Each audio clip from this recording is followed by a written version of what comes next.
There is one thing time has never been able to do. It can bury a city, wear down a mountain, erase a language, and wipe an empire from memory. But every so often it fails to hide the evidence. A staircase still leads into darkness. A wall still stands where no city should exist. A monument continues to cast its shadow across the same landscape after thousands of years. These places are more than ancient ruins. They are moments where time itself seems incomplete. They preserve the result, but not the reason. They show us what humanity achieved, but remain silent about how those achievements came to be. That is why the ancient world continues to fascinate us. Every forgotten structure is a reminder that history is not only a record of what survived, it is also a record of everything that disappeared, leaving only questions behind.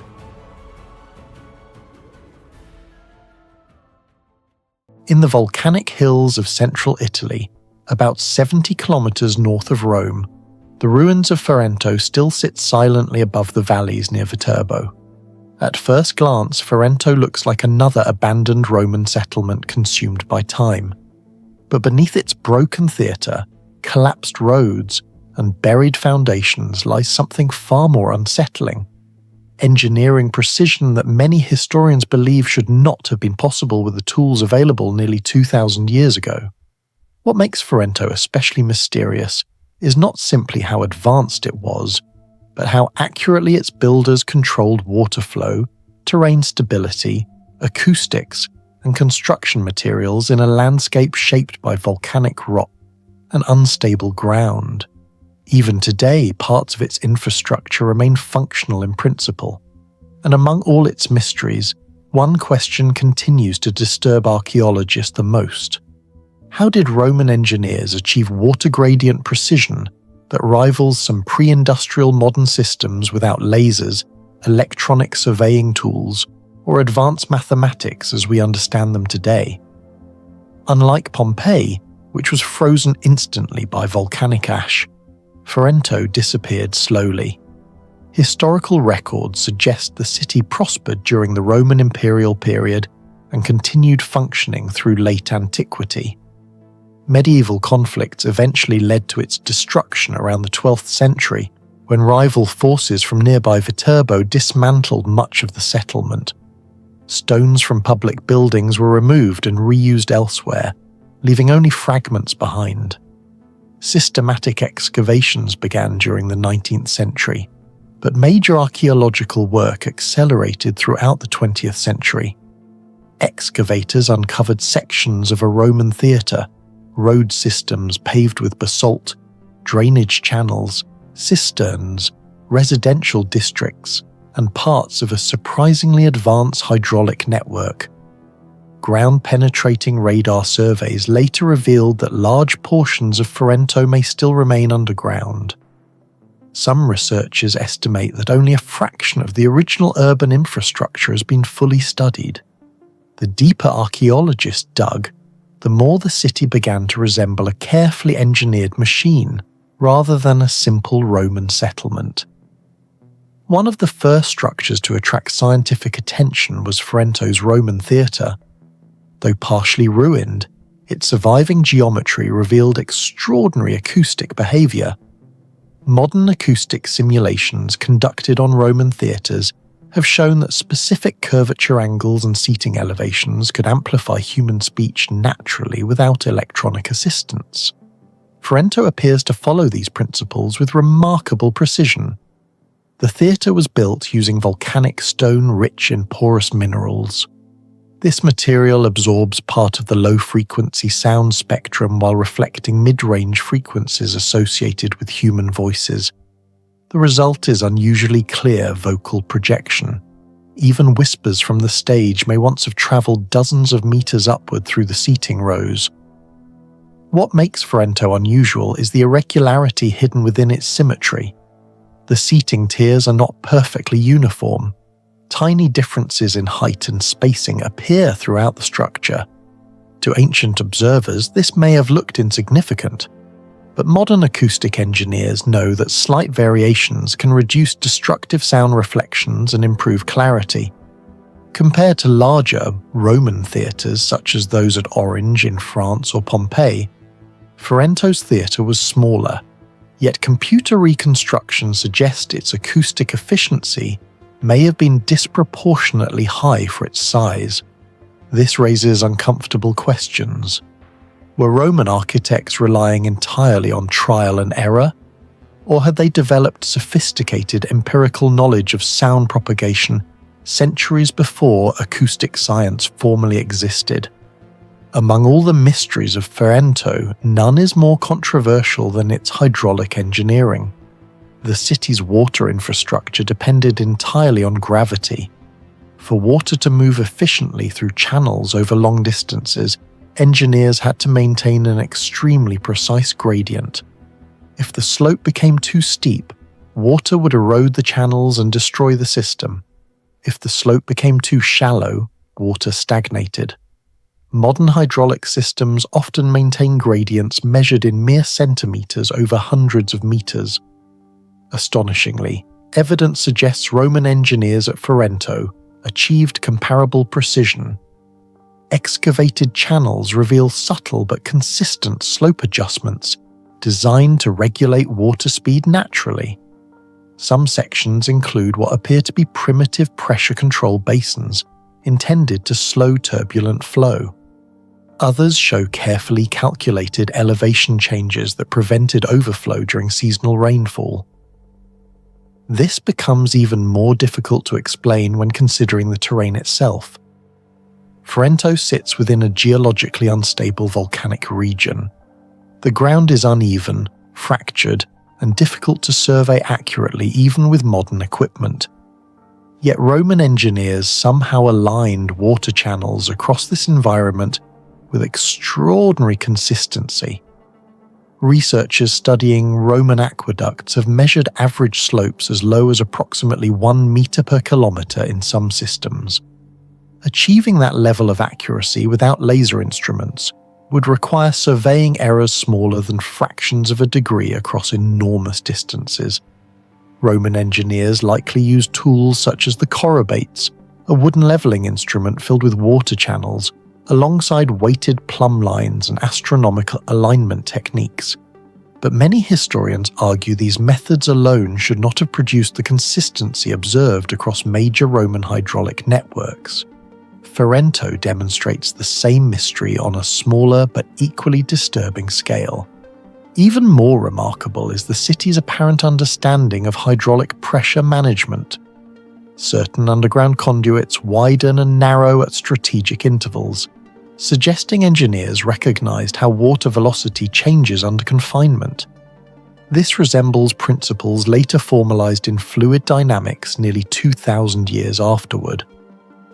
Comparisons with medieval European systems reveal an enormous technological gap.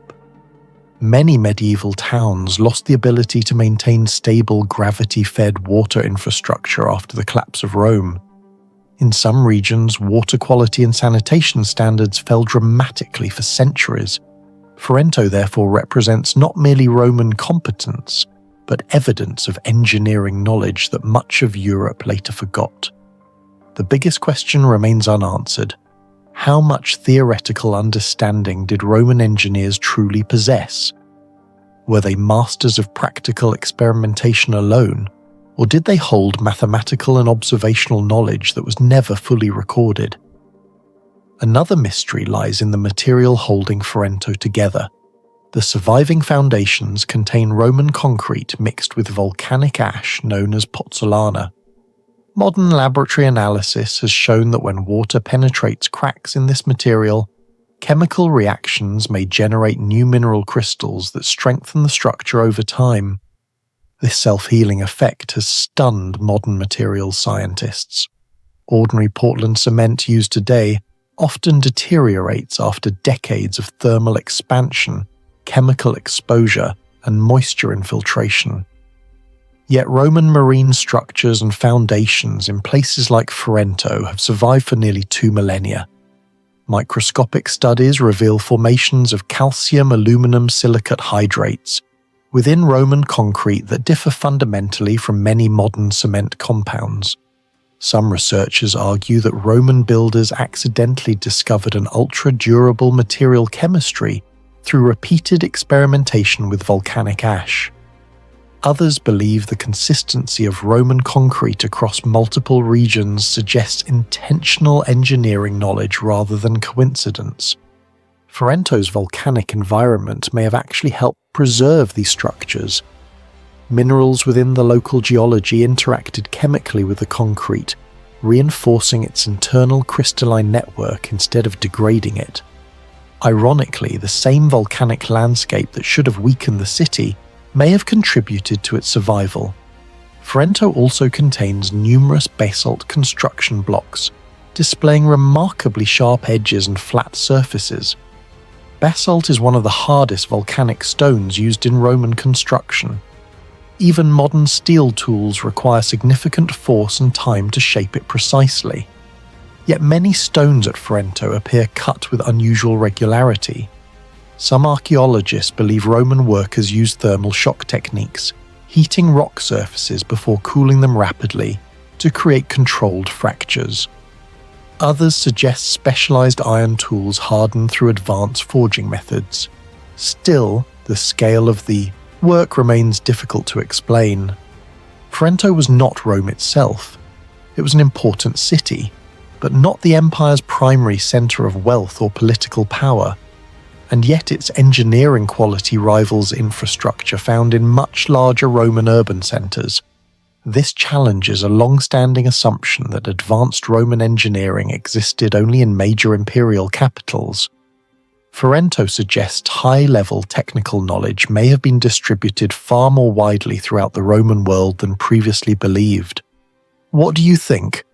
Were Roman engineers simply masters of observation and experimentation? Or did ancient civilizations possess technical knowledge far beyond what we normally imagine? Share your thoughts in the comments below. Taragar Fort. Taragar Fort rises more than 800 meters above sea level like a fortress carved directly into the mountain itself. Historians call it one of the oldest hill forts in India, but archaeologists and engineers are interested in something else entirely. Hidden inside the stone walls of Taragar are engineering systems that still do not make complete sense today. Massive water reservoirs on a barren mountain, defensive structures seemingly designed for artillery centuries before cannons became common in the region, and underground networks that may have used advanced airflow principles long before modern ventilation science existed.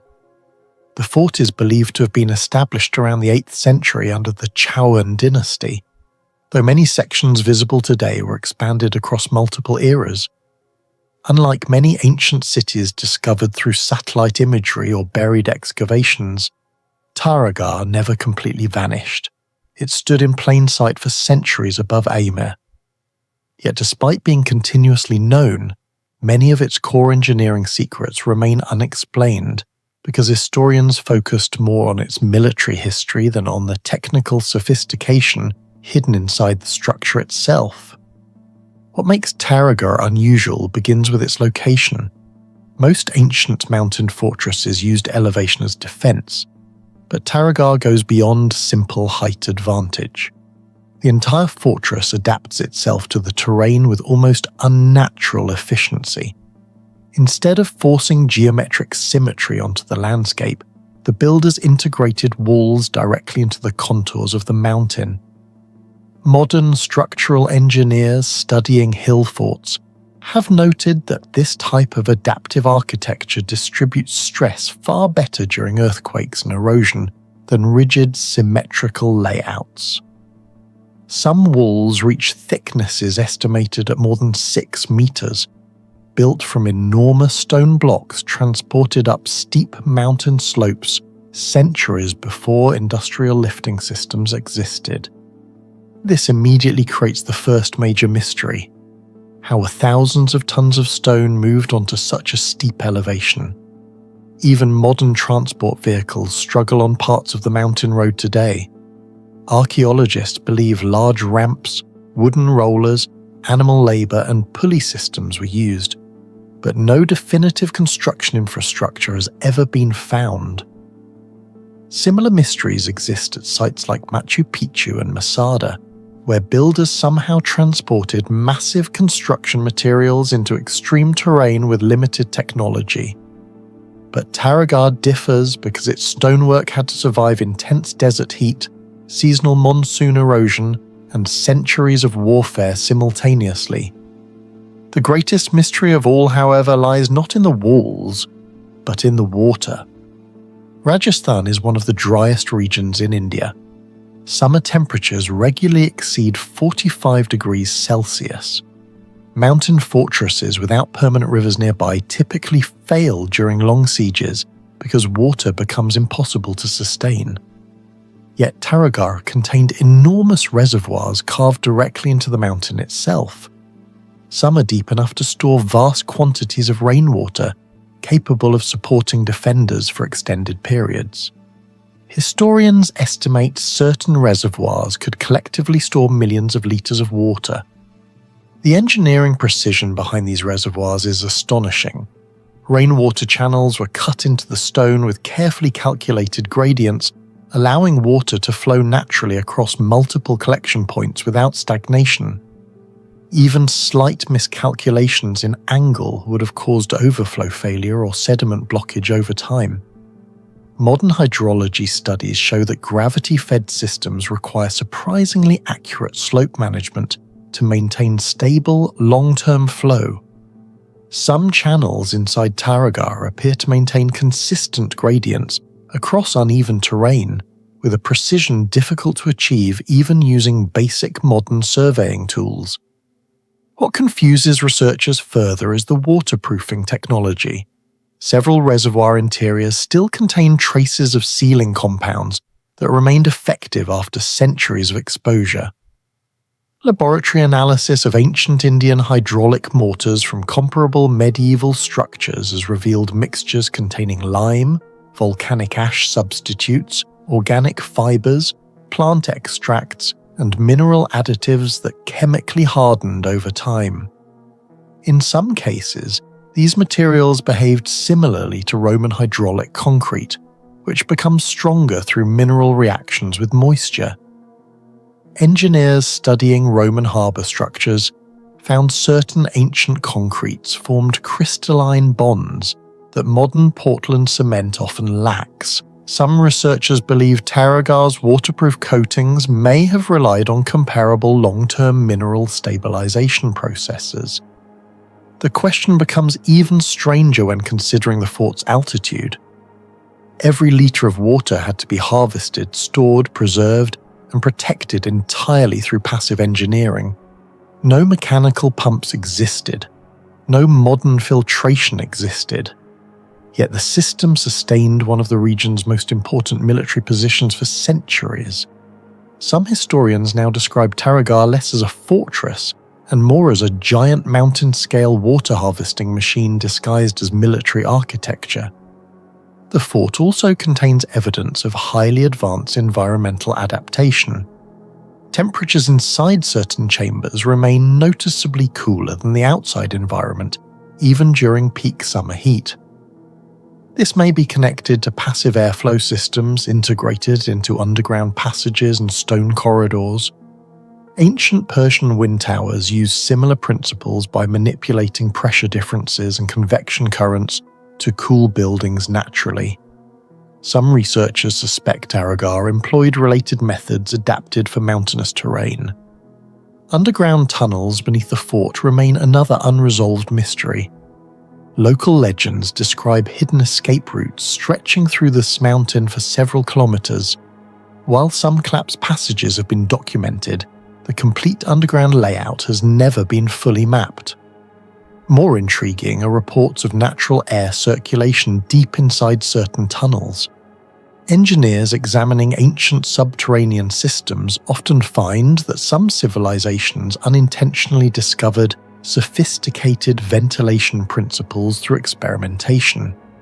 In Taragar, however, airflow appears unusually effective in specific sections, leading some to believe the system may have been intentionally engineered. Acoustic behavior inside parts of the fort has also attracted attention. Narrow, curved corridors amplify footsteps and echoes dramatically. Similar acoustic manipulation existed in ancient Maya temples, where echoes mimicked sacred bird calls, and in Greek theatres designed to project voices with extraordinary clarity. Some military historians speculate Taragar's tunnel acoustics may have functioned as an early warning mechanism, allowing guards to detect movement through sound amplification long before intruders became visible. Another major anomaly involves the defensive architecture itself. Many sections of Taragar feature thick sloped walls rather than tall vertical ones. This is significant because angled fortifications absorb impact energy far more effectively than straight walls. In Europe, widespread adoption of sloped artillery-resistant fortifications accelerated during the gunpowder era between the 15th and 17th centuries. Yet portions of Taragar appear to predate widespread cannon warfare in the region.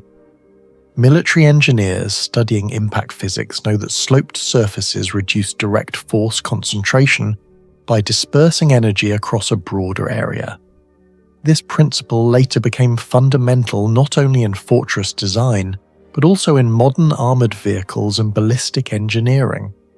The unsettling implication is that Taragar's builders may have discovered through practical experimentation that lower-angled fortifications survived heavy impacts better than traditional high walls centuries before formal artillery science emerged locally.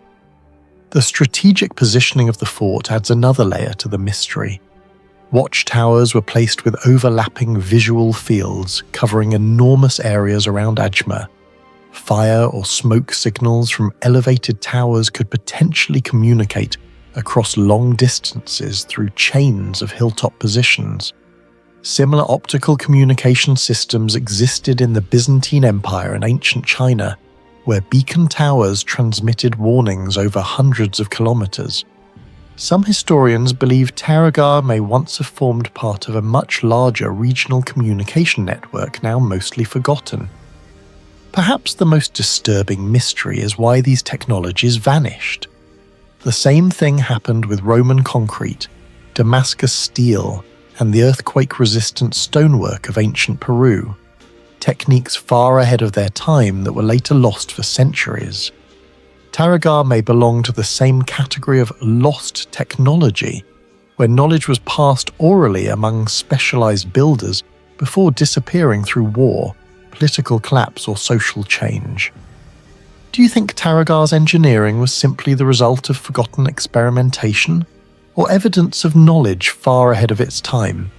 Share your thoughts in the comments below. Near the contested landscapes of the Karabakh region in present-day Azerbaijan, a white stone fortress rises above dry hills and ancient ruins.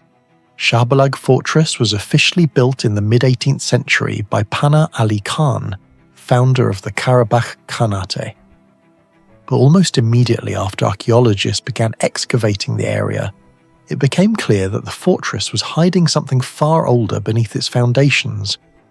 Under the walls of Shahbalag, researchers uncovered traces of the lost ancient city of Tigranakert of Artsakh, a settlement believed to date back more than 2,000 years to the Hellenistic era. What began as the study of an 18th century military structure slowly transformed into one of the Caucasus region's most mysterious archaeological puzzles. A site where multiple civilizations may have built directly on top of each other for centuries, reusing engineering knowledge nobody fully understands today. Archaeological investigations intensified in the early 2000s when teams working around Shahbalag discovered ancient ceramics, underground chambers, cut stone foundations, and defensive structures buried beneath the visible fortress. The location itself immediately raised questions. Shahbalag was strategically positioned near natural water sources and elevated terrain, offering clear visibility across surrounding valleys.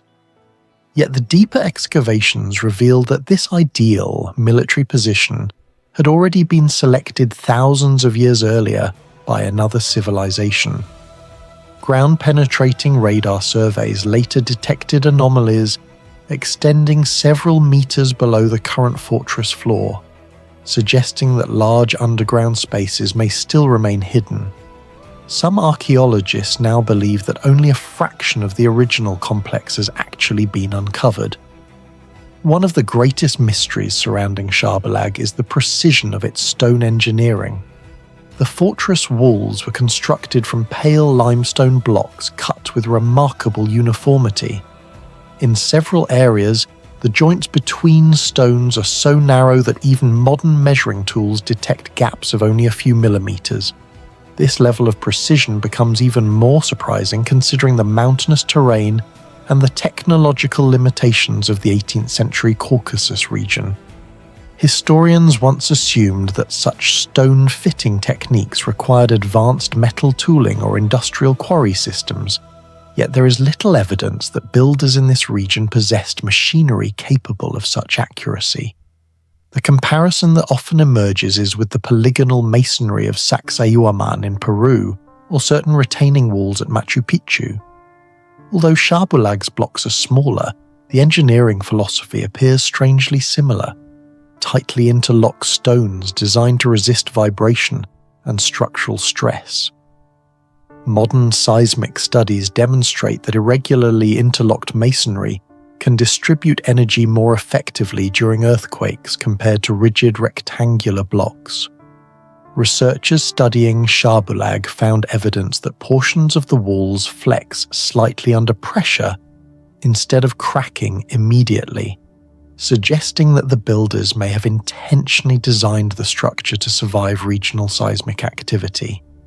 This is particularly mysterious because the Caucasus Mountains sit within an active tectonic zone, where earthquakes have repeatedly destroyed settlements throughout history. Even more puzzling is how the builders transported the stone.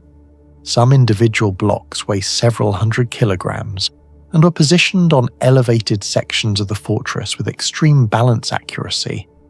No large quarry directly adjacent to the fortress has been identified, meaning the material likely travelled considerable distances across uneven terrain. Engineers estimate that moving such stones without mechanised equipment would have required carefully organised labour systems, sled platforms, rollers, or inclined ramps. Yet no clear traces of these transport systems remain. Similar questions continue to surround other ancient sites such as Baalbek, where massive stones were also moved without clear evidence of the machinery involved. Another major mystery lies beneath the fortress itself. Excavations revealed tunnels, buried chambers, and subsurface passageways whose original purpose remains unclear. Some corridors appear inconsistent with the visible military layout above ground. A few tunnels terminate abruptly behind collapsed stone walls, suggesting that much larger underground systems may once have existed. Geophysical scans indicate empty cavities below several unexplored areas of the site. Researchers suspect these may represent buried storage rooms, escape routes, or even remnants of the older city beneath Shahbulag. The possibility that the fortress reused older infrastructure has become one of the site's most controversial theories. Some underground walls contain masonry styles distinctly different from the visible 18th century architecture above. In deeper layers, archaeologists found stone-cutting methods more consistent with Hellenistic Armenian construction than with medieval Caucasus fortification techniques.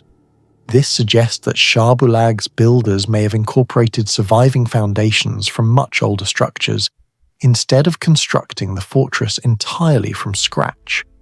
If true, the fortress could represent the latest layer of a settlement continuously occupied for nearly 2 millennia. The fortress water system presents another engineering puzzle. Despite standing in relatively dry terrain, Shahbulag maintained reliable internal water access capable of supporting prolonged military occupation. archaeologists discovered channels and reservoirs built with carefully calculated gradients.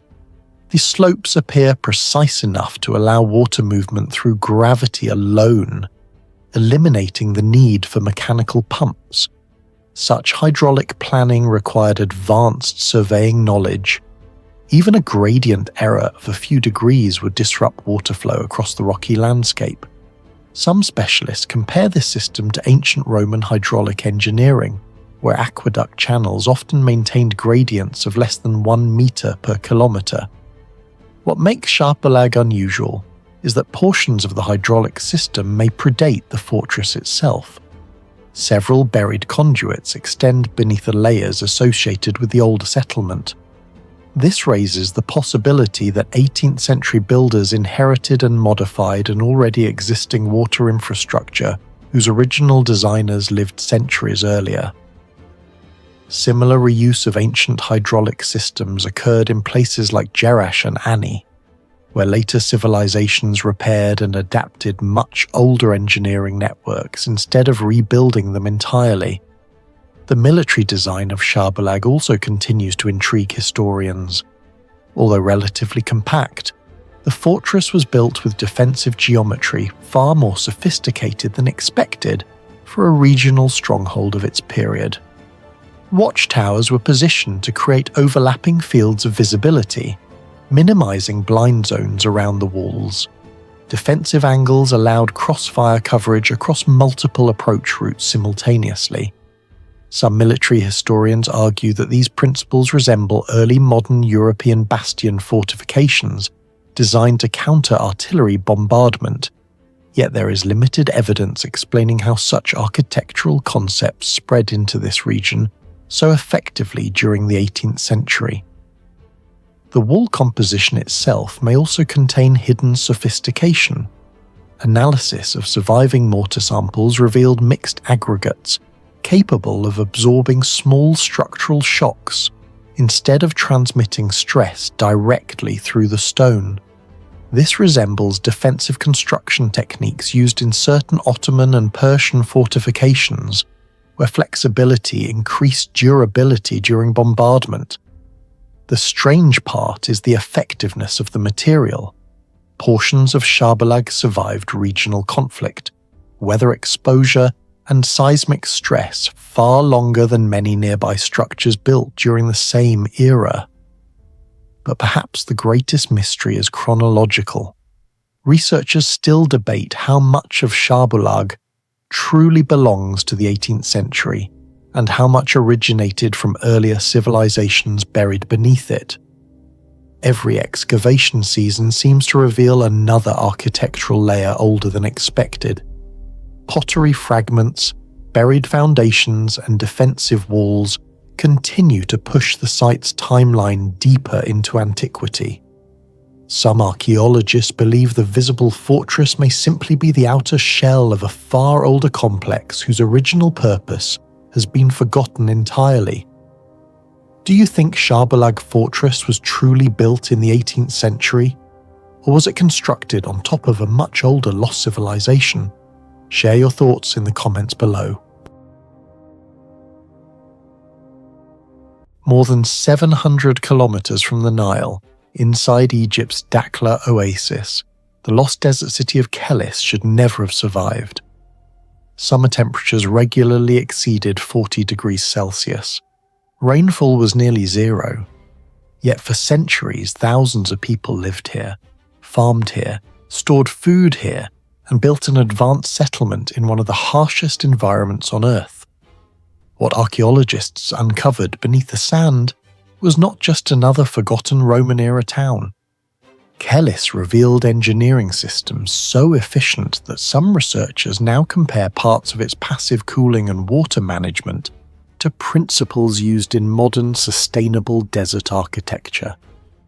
The ruins of Kelis were first identified during 20th century archaeological surveys in Egypt's western desert, but major excavations accelerated during the 1980s and 1990s after satellite imaging and surface mapping revealed a far larger settlement hidden beneath the sand. What emerged was a remarkably preserved city dating mainly between the 1st and 4th centuries AD, during Roman control of Egypt. Because of the hyper-arid climate, organic materials that normally decay rapidly, wooden doors, textiles, paper documents, even food remains, survived in unusual condition. Thousands of manuscripts were discovered, including letters, economic records, and religious texts, turning Kelis into one of the best preserved desert communities from late antiquity ever found. But the true mystery of Kelis was not simply its survival, it was how technologically optimized the city appeared to be despite existing nearly 2,000 years ago in an environment that modern engineers still struggle to master. The first major puzzle was water. Nothing about the surrounding geography should have supported a stable urban population. Modern climate studies estimate that parts of the Dakhla region receive less than 1 millimeter of annual rainfall in some years. Yet archaeological evidence shows extensive agriculture surrounding Kelis. Excavations uncovered remains of vineyards, wheat fields, olive cultivation, and date palm production. Large ceramic storage jars and irrigation traces suggest organized agricultural output rather than small subsistence farming. The water likely came from deep underground aquifers connected to the Nubian sandstone aquifer system, one of the largest fossil water reserves on Earth. The mystery is how ancient engineers accessed and managed it with such precision. Researchers discovered carefully aligned wells and channels designed with extremely subtle gradients, in some places comparable to the engineered slopes used in Persian qanat systems. Even a slight miscalculation in incline could stop water flow entirely or flood the channels with sediment. Modern gravity-fed irrigation systems often require gradient tolerances measured in fractions of a degree. Yet Kelis achieved functional water distribution centuries before laser leveling tools or precision surveying instruments existed. Some archaeologists argue the builders relied on generations of empirical observation. Others believe the settlement inherited technical knowledge from earlier desert cultures whose engineering traditions are now mostly lost. Similar questions surround Nabatea and Petra and the underground water systems of ancient Persia, but Kelis is even harder to explain because of its extreme isolation. Unlike Petra, it was not positioned on a massive trade network with abundant external resources. It existed deep inside one of the most hostile desert zones in North Africa. The second mystery involved construction materials. Nearly the entire city was built from mud brick, one of the oldest and weakest building materials in human history. Under normal conditions, mud brick deteriorates rapidly due to erosion, thermal expansion, and moisture damage. Yet many walls at Kelis survived for over 16 centuries. Some structures remained standing high enough for archaeologists to reconstruct room layouts and airflow patterns. Material analysis revealed that the bricks were not simple mud mixtures. Ancient builders carefully combined clay, straw fibers, mineral salts, gypsum particles, and fine desert sand to create surprisingly durable composites. Certain samples demonstrated compression resistance significantly stronger than ordinary Nile mud brick from comparable Roman-era settlements. The microscopic structure of some bricks showed unusually dense internal bonding, reducing crack propagation caused by temperature fluctuations. What makes this especially mysterious is the absence of surviving technical manuals explaining the formulas. Ancient Roman architecture was heavily documented in texts like those of Vitruvius, yet the specialized desert adaptations used at Kelis appear largely undocumented. It suggests that much of the knowledge may have existed as practical engineering tradition transmitted directly between builders rather than formal scientific literature. But the greatest mystery at Kelis was hidden inside the architecture itself. When archaeologists reconstructed interior layouts, They noticed unusual design patterns repeated across residential districts, narrow corridors aligned with prevailing wind directions, elevated openings positioned near roof level, internal chambers separated by staggered passageways, hollow spaces embedded within thick mud brick walls. At first, these seemed like random architectural quirks. Later studies suggested something far more sophisticated. The buildings of Kellis may have functioned as passive climate control systems. Modern thermal simulations conducted on comparable desert architecture show that narrow shaded passageways can accelerate airflow through pressure differentials, effectively pulling hot air upward while drawing cooler air into living spaces below. This principle resembles the Venturi effect used in fluid dynamics. Some reconstructed structures at Kellis appear intentionally designed to exploit these airflow mechanics centuries before the scientific principles were formally understood. Measurements from preserved desert architecture using similar techniques have shown interior temperatures reduced by 8 to 12 degrees Celsius compared to outside conditions. In environments where daytime heat can exceed 45 degrees Celsius, that difference determines whether long-term habitation is possible. What shocked researchers was not simply the effectiveness of the cooling, it was the scale and consistency of the design. Passive ventilation features appeared across ordinary homes, not just elite buildings or temples. That implies standardized engineering knowledge distributed throughout the settlement.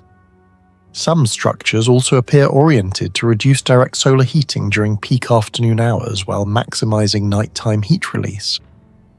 Thick mud brick walls acted as thermal mass batteries, absorbing heat slowly during the day and releasing it after sunset when desert temperatures dropped sharply. This concept is now central to modern sustainable architecture in arid climates. Yet Kellis implemented it nearly 2,000 years ago without electricity, mechanical fans, or industrial insulation. Comparisons have been made to traditional windcatcher towers in Iran and naturally cooled courtyard houses in Yemen. But several researchers argue Kellis represents a uniquely optimized hybrid, adapted specifically for hyper-arid Egyptian desert conditions. Certain airflow channels found within wall cavities remain difficult to fully explain because their dimensions seem intentionally calibrated rather than purely decorative or structural. This raises an uncomfortable question for historians. How advanced was practical environmental engineering in the ancient world compared to what modern timelines assume? The manuscripts discovered at Kellis deepen the mystery further.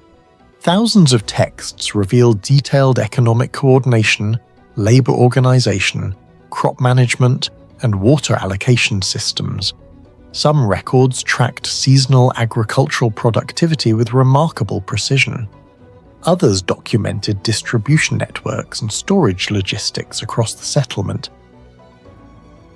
One particularly fascinating aspect is the evidence of long-term food preservation. Underground storage chambers beneath parts of the city maintained relatively stable internal temperatures despite brutal external heat. Combined with extremely low humidity, these chambers could dramatically slow spoilage rates. Similar principles are used today in passive cooling food storage systems across dry climates. Researchers studying preserved seeds and organic remains found evidence that Kellis sustained agriculture through periods of environmental instability that may have devastated nearby settlements. Climate reconstructions suggest the Western Desert experienced severe fluctuations during late antiquity, yet Kellis remained occupied for centuries before eventual decline in the 4th century. No explanation fully solves the mystery of how Kellis survived. Some historians believe it represented the peak of Roman and ancient Egyptian desert survival knowledge, but others argue Kellis proves we may have underestimated the environmental engineering of the ancient world, where people deeply understood airflow, thermal physics, hydrology, and construction materials, despite having no modern technology. Do you think Kelis was simply an advanced desert city? Or evidence that ancient civilizations understood environmental engineering far better than we realize today? Share your thoughts in the comments below. In the barren limestone hills of northern Syria, roughly 30 kilometers northwest of Aleppo, the ruins of one of the strangest religious structures on Earth still stand against wind, heat, earthquakes, and war. The Church of St. Simeon Stylites was not built inside a wealthy imperial capital or beside a major river system. It was constructed on an isolated rocky plateau with limited water, difficult terrain, and almost no natural infrastructure. Yet during the late 5th century AD, Byzantine builders created a massive stone complex here so advanced that parts of it still remain stable after more than 1,500 years. The site was discovered and documented extensively during the 19th century by French and British archaeologists exploring the so-called Dead Cities of Syria. Excavations later revealed that the church complex covered nearly 5,000 square meters, making it one of the largest Christian pilgrimage centers of the ancient world. At its center once stood the famous pillar of St. Simeon Stylites, the monk who reportedly lived atop a stone column for nearly 37 years. But behind the religious story lies something even more mysterious: the engineering itself. The deeper archaeologists study the ruins, the harder it became to explain how a remote Byzantine community achieved construction precision, seismic resistance, water management, and logistical organization that rivaled some of the greatest stone civilizations in history. One of the greatest mysteries surrounding St. Simeon is its location. The complex sits on elevated rocky terrain more than 500 meters above sea level. There were no nearby forests capable of supplying massive construction timber, no large rivers for transport, and no evidence of a major urban centre capable of supporting industrial-scale construction. Yet the church required thousands of tons of carefully carved limestone blocks. Some blocks measure over 3 meters long and weigh several tons each. Archaeologists found evidence that many stones were cut with remarkable geometric precision. The joints between certain blocks are so tight that even modern restoration teams struggle to insert blades between them. The question is simple: how were these stones transported uphill during the 5th century? The Byzantine Empire possessed cranes, pulleys, and ox-driven transport systems inherited from Roman engineering traditions. However, moving massive stone blocks across rough mountain terrain at this scale would have required extraordinary planning. Some historians estimate that constructing the complex may have involved moving over 20,000 tons of stone. Even more surprising is the speed of construction. Historical evidence suggests the church was completed within only a few decades after Simeon's death in AD 459. Compared to medieval cathedrals in Europe, many of which required centuries to finish, the rapid completion of St. Simeon appears unusually efficient. Some researchers believe Byzantine engineers may have used lubricated sled systems similar to those theorized for ancient Egyptian stone transport. Others suggest temporary roads reinforced with compacted limestone may once have existed and later eroded away completely.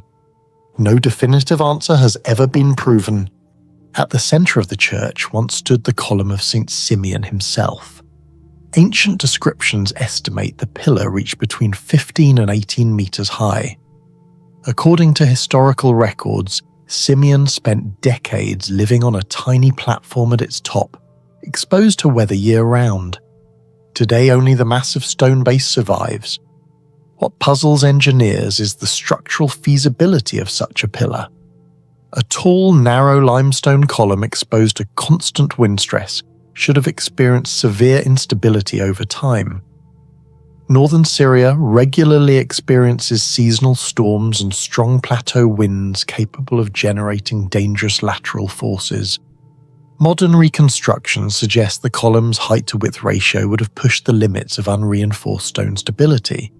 Some structural historians suspect the pillar may not have been carved from a single monolithic block.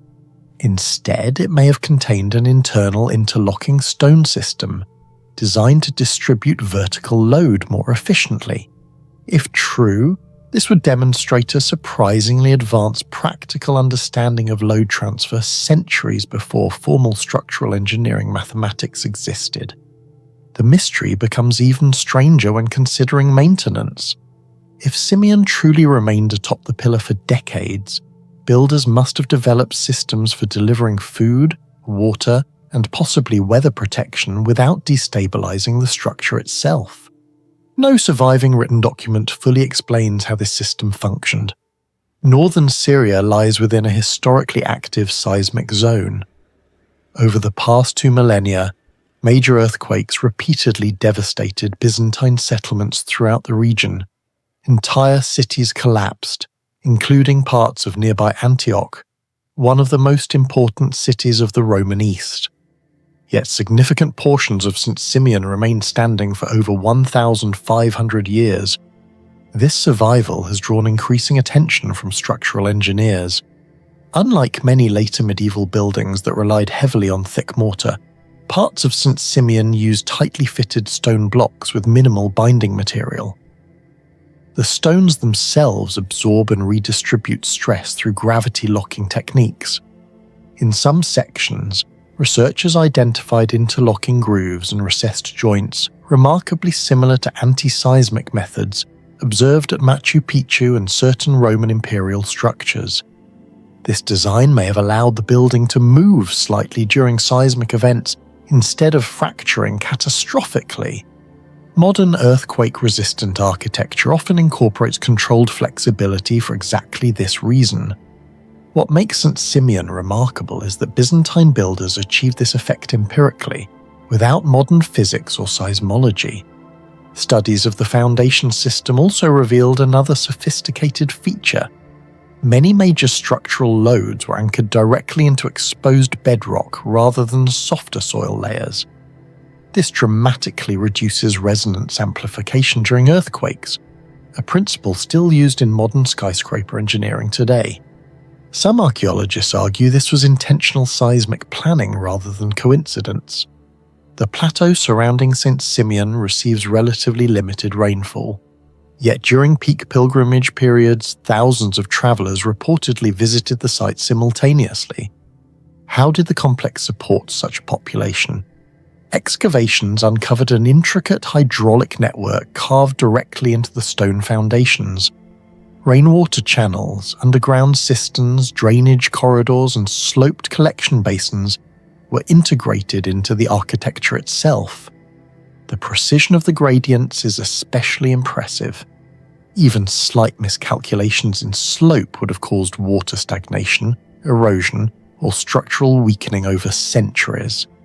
Instead, parts of the drainage network continued functioning long after the Byzantine Empire disappeared. Researchers compared some features of the hydraulic design to Nabatean water engineering at Petra, where ancient builders also mastered rainfall harvesting in arid environments. The difference is that St. Simeon was not a desert trade capital. It was a remote religious mountain complex. Despite this, its water infrastructure appears disproportionately advanced for its location and era. St. Simeon was not isolated.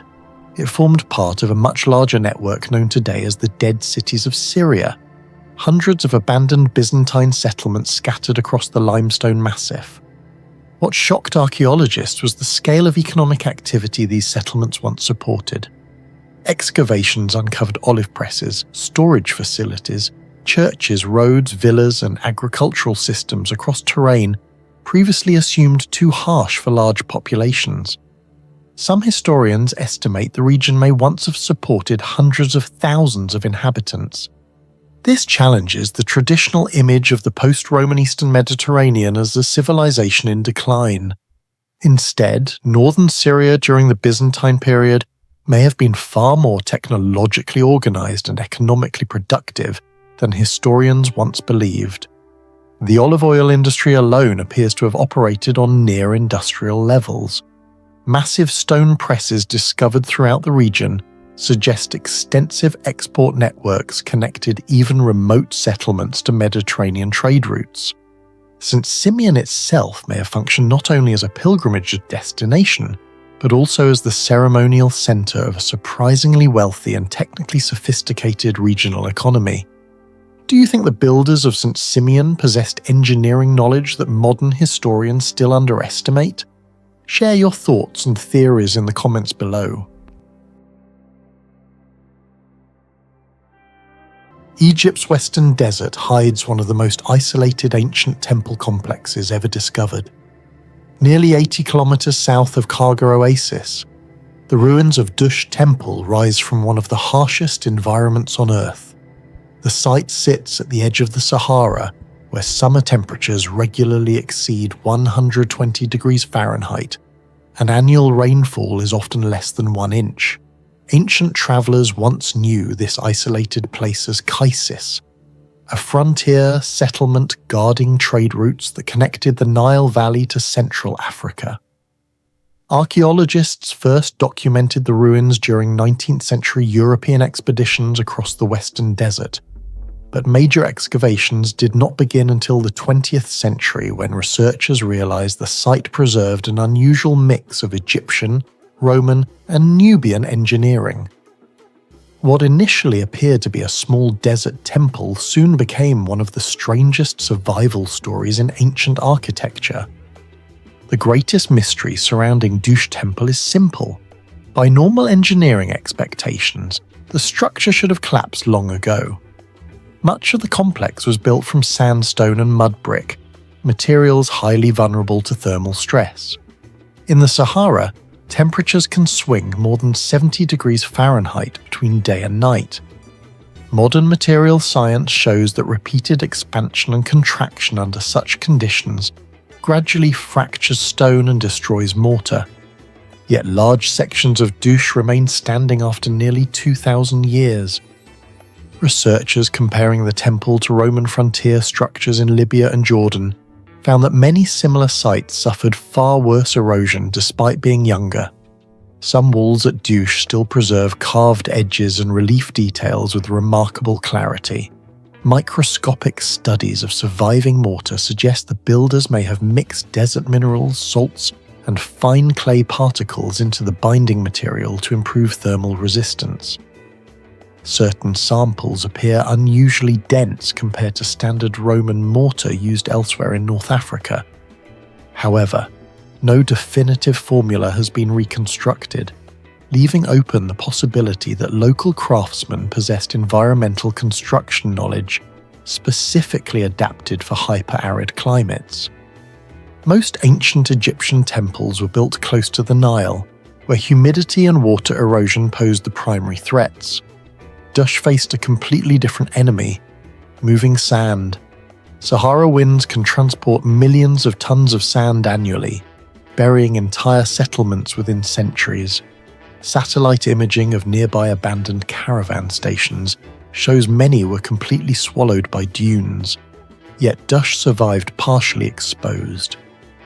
The temple's layout reveals what appears to be deliberate aerodynamic planning. The outer walls are not perfectly symmetrical. Some corners are angled slightly off 90 degrees, a feature that may have disrupted vortex formation around the structure. Modern desert architecture sometimes uses similar principles to reduce sand accumulation near buildings. Narrow corridors and layered walls also appear to redirect airflow, reducing direct wind pressure inside the complex. Even more unusual is the elevation of the temple platform above the surrounding desert floor. Engineers studying desert dune migration note that even small elevation differences can alter how sand flows around obstacles. Some researchers believe the builders intentionally shaped the terrain to force sand currents away from critical entrances. If true, Dush represents an advanced environmental adaptation system developed nearly 2 millennia before modern fluid dynamics. Perhaps the most difficult mystery to explain is how Dush sustained life at all.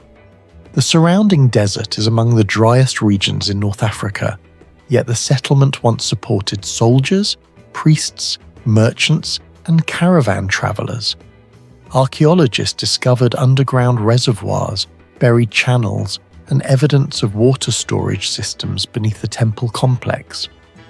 Some reservoirs were lined with unusually compact clay layers that reduced seepage, similar to techniques seen in Persian qanat systems. The Roman historian Pliny the Elder described desert trade stations where water was considered more valuable than gold. At Dush, maintaining even a few hundred inhabitants would have required thousands of litres of water every week. Modern hydrological estimates suggest the settlement could not have survived solely on shallow wells. Ground-penetrating radar surveys indicate deeper underground structures extending beneath nearby dunes, but much of the system remains inaccessible. Some experts suspect Dush connected to a larger subterranean water network stretching across the Karga Depression. Others argue the site may have used seasonal underground recharge systems capable of collecting and preserving ancient groundwater trapped beneath the Sahara thousands of years earlier when the region was wetter. Even today, the full scale of the hydraulic infrastructure remains unknown.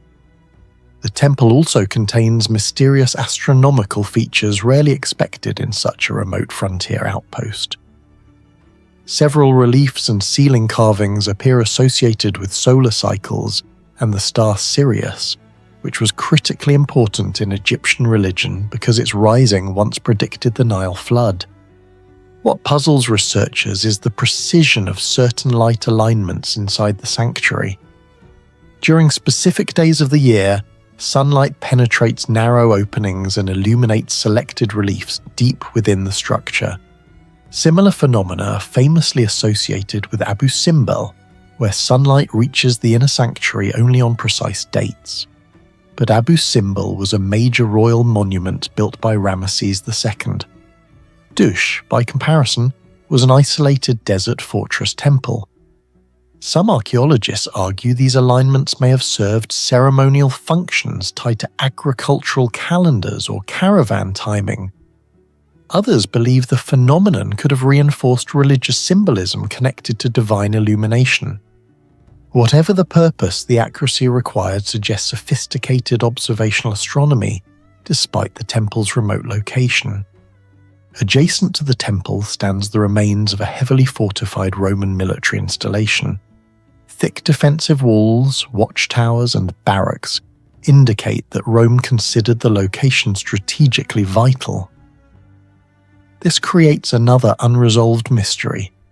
Why would the empire invest significant military resources into protecting such an isolated site? One explanation involves trade. Dush sat near routes connecting the Nile Valley with Nubia and Central Africa, where caravans transported ivory, gold, incense, and exotic animals. However, some historians believe the true value of Dush was not commerce but water. In desert warfare, controlling water sources meant controlling survival itself. A stable underground supply hidden within the Sahara would have been strategically priceless. Roman frontier records reveal repeated military concern about oasis security throughout the western desert. Some scholars even compared Dush to a desert equivalent of a naval resupply station, a remote but essential node keeping long-distance movement possible across otherwise deadly terrain. Another strange aspect of Dush Temple is its architectural identity. The structure blends Egyptian religious design with Roman military planning and Nubian artistic influence. Decorative elements include Egyptian-style divine imagery alongside Roman construction techniques such as reinforced gateways and defensive wall patterns. This fusion suggests the site was not merely Egyptian or Roman, but part of a multicultural frontier society where knowledge moved across civilizations. Similar hybridization appears at sites like Palmyra in Syria or Petra in Jordan, but Dush is unique because of its environmental extremity. Every imported architectural idea had to be adapted for survival in the Sahara. researchers analysing tool marks on surviving stone blocks discovered evidence of both traditional Egyptian carving methods and Roman quarrying techniques. This overlap implies cooperation between craftsmen from different regions, potentially creating engineering solutions unavailable within a single cultural tradition. Do you think Dush Temple was simply an isolated desert outpost, or evidence that ancient civilizations understood survival engineering far beyond what we normally imagine? Share your thoughts in the comments below. In the mountains of the South Caucasus, where earthquakes regularly fracture the landscape and wars have erased entire kingdoms from memory, archaeologists uncovered the remains of a city that should not have existed in such a place. Tigranakert of Artsakh was hidden for centuries beneath the layers of earth and collapsed stone in the region historically known as Artsakh, near modern Nagorno-Karabakh. The city is believed to have been founded during the reign of Tigranes the Great in the 1st century BCE, at the height of the Armenian kingdom. But what shocked researchers was not simply the age of the ruins, it was the engineering. Massive defensive walls stood on unstable mountain terrain. Stone blocks weighing several tons had been cut with astonishing precision. Drainage systems still followed mathematically consistent gradients after more than 2,000 years. The deeper excavations went, the more the site began to resemble a lost Hellenistic military engineering centre rather than an isolated mountain fortress. The rediscovery of Tigranakert of Artsakh was unusually difficult because the region itself remained politically unstable for decades. Archaeological surveys intensified during the early 2000s when teams began examining unusual stone formations and wall alignments visible from elevated terrain. Excavations soon revealed carefully cut limestone blocks, defensive fortifications, ceramic fragments, and remnants of urban planning buried beneath the plateau. The city occupied a strategically elevated position, overlooking mountain routes connecting the Armenian highlands with the Caucasus corridor. From a military perspective, the location was ideal, yet from an engineering perspective, it was almost irrational. Building a large fortified city on fractured seismic terrain should have created enormous structural instability. Modern geologists classify parts of the Caucasus as highly active seismic zones, capable of producing destructive earthquakes exceeding magnitude 6 or 7. Despite this, portions of the fortress walls survived remarkably well. Researchers immediately noticed similarities between Tigranakert and fortified Hellenistic cities influenced by Greek urban design. Some compared aspects of the masonry to fortifications found in Anatolia and the eastern Mediterranean. Others observed engineering parallels with mountain civilizations far beyond the Caucasus, including certain anti-seismic construction techniques later seen in Inca architecture in Peru. The possibility that ancient engineers in this isolated region independently developed comparable structural solutions became one of the site's greatest mysteries. One of the strangest features of the city is the geometry of its defensive walls. At first glance, the walls appear slightly irregular. Sections curve subtly rather than forming perfectly rigid straight lines. For years, these distortions were assumed to be the result of collapse or poor construction. But structural analysis suggested something unexpected. The walls may have been intentionally designed to absorb seismic stress. In modern earthquake engineering, rigid, straight structures are often more vulnerable because shockwaves travel through them without interruption. Curved or segmented forms can distribute force more effectively.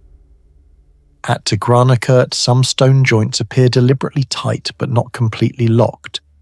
This allowed microscopic movement between blocks during tremors. The concept resembles the famous earthquake-resistant masonry of Machu Picchu, where Inca builders used interlocking stones capable of shifting slightly during seismic activity without collapsing. Yet Tigranacut predates many medieval anti-seismic systems by more than 1,000 years. There are no surviving written records explaining how these engineers understood structural stress, resonance, or load distribution. Geological surveys also revealed that sections of the fortress were constructed directly atop bedrock ridges, rather than loose sediment. This would have dramatically improved stability during earthquakes. Such placement required advanced understanding of terrain behavior. Even today, engineers carefully select bedrock foundations for major structures in seismic regions. The fact that ancient builders applied similar principles remains deeply puzzling. The greatest mystery surrounding Tigranacut of Artsakh lies in its stonework.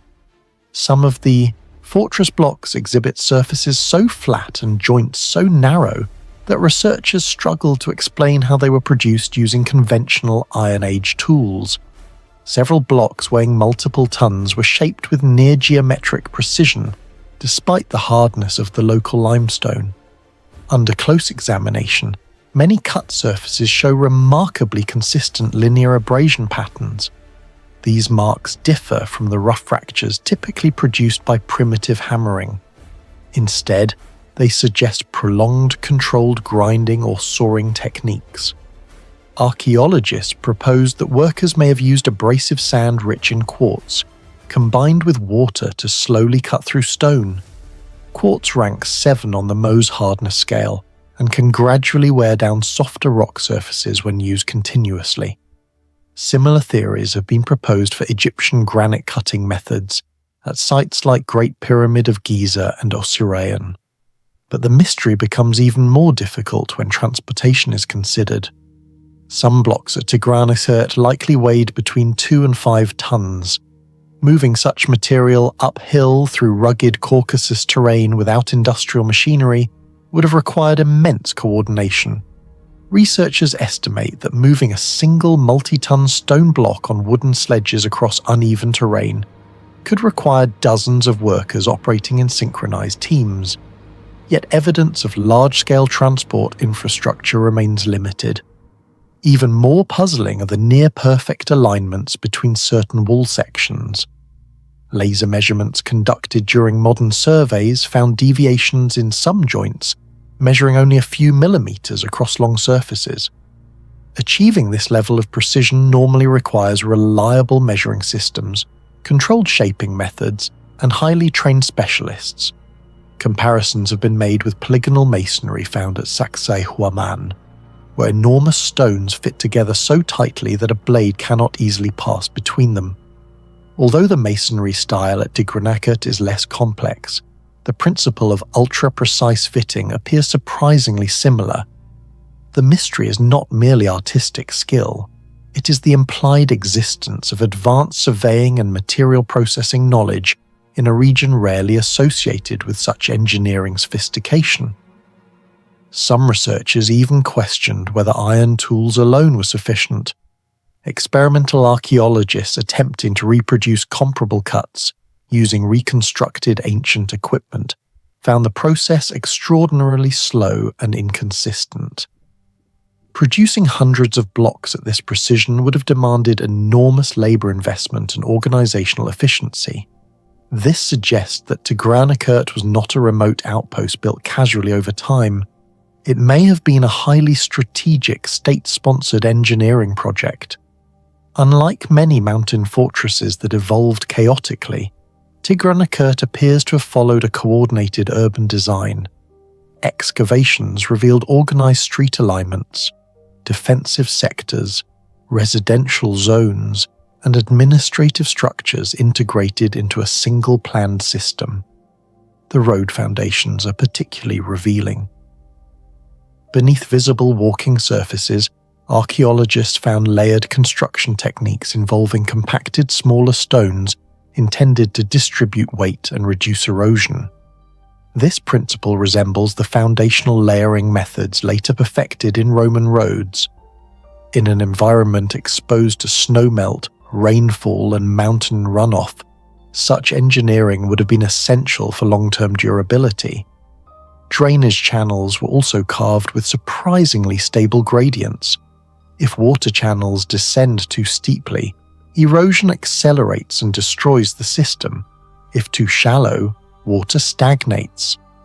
Measurements indicate that some channels maintained carefully controlled slopes over considerable distances. Achieving this required reliable surveying methods and practical hydraulic knowledge. The city's scale raises another unanswered question. Historical population estimates do not fully explain why such sophisticated infrastructure was necessary. Some historians believe Tigranakert may have functioned not only as a fortress, but also as a military logistics center controlling trade and movement across strategic mountain corridors. If true, the city's engineering investment begins to make more sense. Do you think the builders of Tigranakert of Artsakh developed these engineering techniques on their own, or was this lost? Knowledge brought from another ancient civilization? Share your thoughts in the comments below. The ruins of Cherven Fortress rise above the limestone cliffs of northeastern Bulgaria, like the remains of a vanished military machine. Archaeologists believe the fortress reached its peak during the Second Bulgarian Empire in the 13th and 14th centuries, controlling major trade and military routes across the Balkans. But what transformed Cherven from a forgotten medieval ruin into one of the region's greatest engineering mysteries was not simply its age or destruction. It was the discovery that nearly every part of the fortress appears to solve technical problems that should have been almost impossible for its era. Massive defensive walls were anchored directly into unstable cliff rock. Sophisticated water systems operated hundreds of feet above the river below. Multi-layered fortifications showed structural logic similar to far later military architecture, and some construction materials have survived for more than 7 centuries with a durability researchers still struggle to fully explain. The site was first systematically investigated during the late 19th century after local scholars reported unusual stone ruins spread across the plateau. Early excavations revealed towers, churches, underground passages, workshops, streets, and enormous defensive walls extending across the cliff edges. Archaeologists eventually discovered that Cherven once covered more than 1 square kilometre and may have housed several thousand inhabitants during its peak. What shocked researchers most was the complexity hidden beneath what initially appeared to be a simple medieval fortress. The deeper they excavated, the more the site resembled a highly engineered defensive city, carefully adapted to an impossible landscape. The first major mystery involves the terrain itself. Cherven was built on fractured limestone plateaus overlooking deep valleys nearly vertically cut into the landscape. Even with modern machinery, constructing a stable fortified city on such terrain would be extremely difficult. Yet medieval builders somehow created flat structural platforms, aligned walls with remarkable precision, and distributed enormous weight across unstable rock formations. Some surviving walls remain surprisingly straight despite centuries of earthquakes, erosion, freezing winters, and temperature expansion. Archaeological surveys show that many foundations were not simply placed on rock, but actually interlocked into carved bedrock channels. This technique dramatically increased stability and prevented lateral collapse. Engineers comparing Cherven to other mountain fortresses estimate that thousands of tons of stone had to be transported uphill without modern lifting systems. Some individual blocks weigh several hundred kilograms. The precision of these constructions becomes even more puzzling when compared to the technology available during the 13th century. Medieval Balkan builders primarily relied on iron chisels, wooden cranes, ropes, sledges, and animal labor. Yet several wall sections display alignment errors of only a few centimeters over long distances. Similar precision is often associated with much later military engineering traditions. Researchers have compared the logistical difficulty of Chervan's construction to sites like Machu Picchu and Masada, both famous for solving impossible architectural challenges in extreme terrain. But the greatest mystery of Chervan may be water. The fortress sits approximately 200 meters above the river below, yet historical evidence suggests the city could survive prolonged sieges involving thousands of people. Medieval armies often relied on cutting water access to destroy elevated fortresses, but Chervan appears to have developed unusually advanced solutions to this problem. Excavations uncovered reservoirs carved directly into bedrock, underground cisterns, ceramic pipe fragments, drainage systems, and channels designed to collect and store rainwater. Some cisterns remain partially waterproof even today. Researchers attempting to calculate the fortress's water supply encountered a serious problem. Average rainfall in the region appears insufficient to sustain the estimated population during long military blockades. This has led to theories that additional underground water systems remain undiscovered beneath the fortress. Ground-penetrating radar surveys have identified several buried anomalies that may represent tunnels or concealed chambers connected to hidden reservoirs. Some archaeologists believe Chervan may have employed gravity-fed hydraulic systems similar to those seen in Byzantine engineering centres. Others suggest deep vertical wells could still exist beneath collapsed structures. The waterproofing material inside certain reservoirs presents another unexplained puzzle. Chemical analysis suggests mixtures of lime mortar combined with crushed ceramics and mineral additives. This resembles ancient hydraulic concretes used by the Romans and Byzantines, materials specifically engineered to resist moisture penetration. Some samples display crystalline bonding patterns that continue strengthening over time, similar to self-healing reactions identified in Roman marine concrete. If confirmed, this would suggest that builders in medieval Bulgaria possessed advanced empirical knowledge of long-term material durability that was never formally documented. The fortress towers themselves reveal another astonishing level of engineering sophistication. The central defensive tower, one of Chervan's most recognizable structures, contains unusually strategic wall reinforcement patterns. Rather than maintaining uniform wall thickness, builders concentrated heavier masonry in zones most vulnerable to attack or structural stress. Modern structural engineers note that this resembles load distribution principles used in far later military fortifications. Some internal layers alternate between brick and stone, possibly helping absorb impact energy from siege weapons.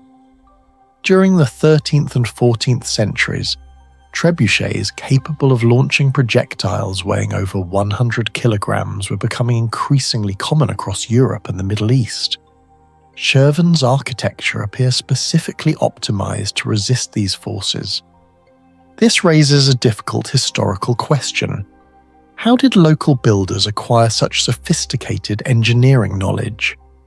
Very few surviving texts describe the technical construction methods used at Chervan. Some historians believe Byzantine military engineers may have transferred advanced architectural concepts into Bulgaria during periods of political alliance and warfare. Others argue the fortress represents centuries of accumulated regional experimentation, gradually refined through conflict.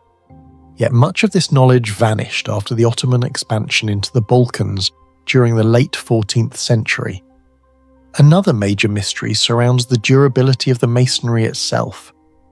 Many surviving structures have endured over 700 years of rain, frost cycles, earthquakes, biological growth, and thermal stress.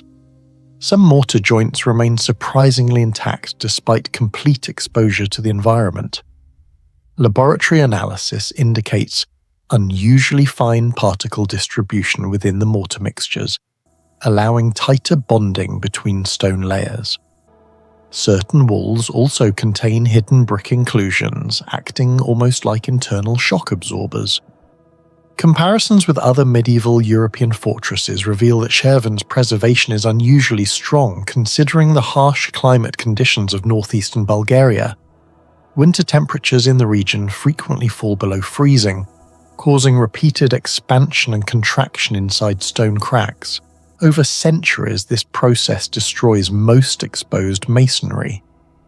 Yet parts of Cherven continue standing at heights exceeding 10 meters. Researchers suspect builders intentionally designed drainage systems inside the walls themselves, preventing trapped moisture from accumulating and freezing internally. Similar anti-moisture engineering techniques appear in some late Byzantine fortifications, but remain poorly understood. Archaeologists discovered that Cherven was far more than a military fortress. Excavations revealed churches with frescoes, workshops, metal production areas, storage facilities, homes and paved roads. The city was organized into layered defensive zones, allowing defenders to retreat upward into safer sectors during attacks without losing the entire fortress. This resembles early forms of defense in depth, long before such military strategies became common. Even more mysterious are the underground spaces that remain largely unexplored. Surveys detected hidden voids beneath collapsed structures, possibly leading to escape tunnels, storage chambers, or additional water systems. Because much of Cherven still has not been excavated, the fortress continues revealing new mysteries even today. Do you think the builders of Cherven possessed engineering knowledge far beyond what historians believe medieval societies were capable of? Share your thoughts in the comments below.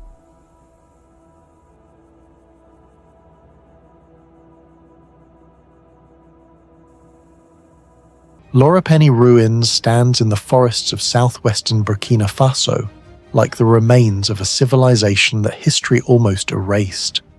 Massive stone walls rise more than 6 meters high, stretching across hundreds of meters without mortar, without written records explaining their construction, and without clear evidence of the engineering systems that should have been necessary to build them. But the greatest mystery may not be the walls themselves. It may be the strange material they were built from. Laterite stone, a material that behaves almost like engineered concrete, soft enough to cut when freshly extracted, yet gradually hardening after exposure to air. Somehow, centuries ago, builders in West Africa appear to have understood and mastered this transformation, long before modern material science could explain it. Although local communities had known about the ruins for generations, the outside world paid little attention to Loropeni until European explorers and colonial researchers documented the site during the early 20th century. Serious archaeological investigations began decades later, revealing that the fortress-like complex covered more than 11,000 square meters and was likely occupied between the 11th and 17th centuries. Excavations uncovered pottery fragments, iron-working evidence, and traces of long-distance trade networks connected to the trans-Saharan gold trade. Radiocarbon dating suggested that the settlement flourished during the same era as major West African powers such as the Mali Empire and the Songhai Empire. But unlike those empires, Loropeni left behind almost no written records. No inscriptions explain who engineered the walls. No surviving texts describe the techniques used to quarry, transport, or shape the stone. The civilization that built Loropeni seems to have vanished while leaving only its architecture behind. The most visually striking feature of Loropeni is its defensive wall system. The walls reach heights of roughly 6 meters and widths exceeding 1.5 meters in some sections, yet they were built almost entirely without mortar. This technique, known as dry stone masonry, exists in several ancient civilizations. The Sacsayhuaman fortress of the Inca used enormous interlocking stones, while ancient Greek structures such as those at Mycenae also relied on gravity and precision rather than cement. However, Loropini presents a different mystery. Unlike the massive polygonal stones of the Inca, Loropini's walls were constructed from smaller laterite blocks that still maintained structural stability for centuries despite intense rainfall, humidity, erosion, and seasonal heat expansion.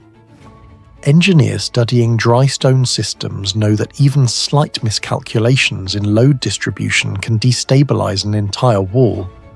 Yet Loropini's builders appear to have understood weight transfer and pressure balancing extremely well. Several wall sections contain subtle inward curves rather than perfectly straight lines, a design feature that may have helped redistribute structural stress.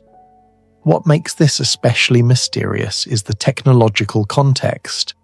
Archaeologists have found evidence of iron tools in the region, but not enough to fully explain the scale and precision of the stonework.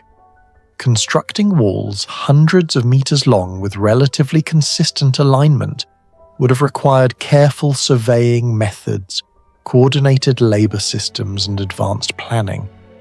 Many researchers believe Loropini was deeply connected to one of the richest economic systems of the medieval world, the West African gold trade.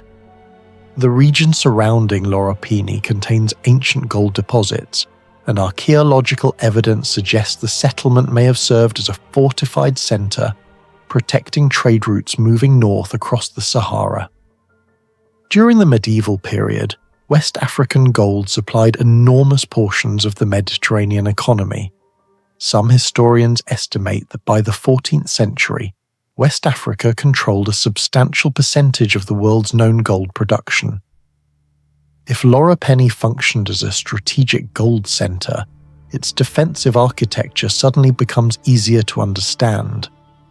The narrow entrances, thick perimeter walls, and elevated observation positions suggest a community preparing for organized attacks rather than random raids.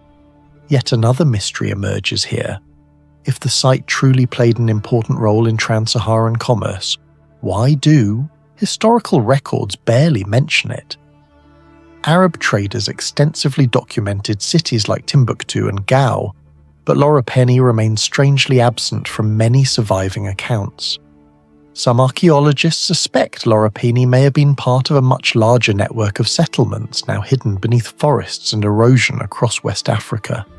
If true, entire chapters of African engineering history may still remain undiscovered.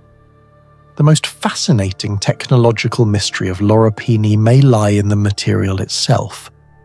The walls were primarily constructed from laterite, an iron-rich tropical soil and rock formation common in humid regions. To modern geologists, laterite is an unusual material because its physical properties change dramatically depending on moisture and oxygen exposure.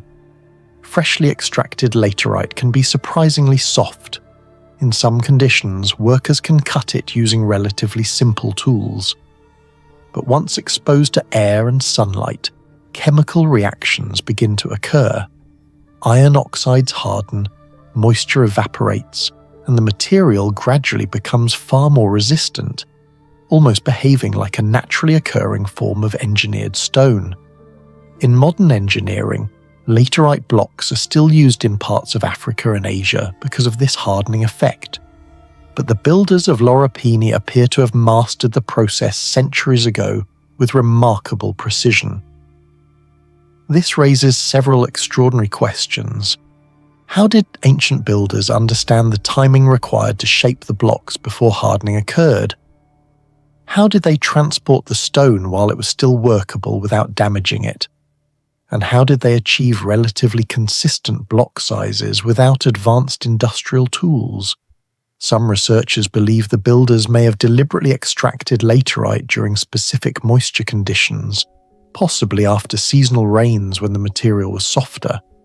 Others suggest they may have developed specialized shaping techniques using iron chisels combined with abrasion methods involving sand and water. What makes the mystery even deeper is the long-term durability of the walls. Burkina Faso experiences intense seasonal weather cycles. Temperatures can exceed 40 degrees Celsius during dry periods, while heavy rains produce severe erosion during monsoon seasons.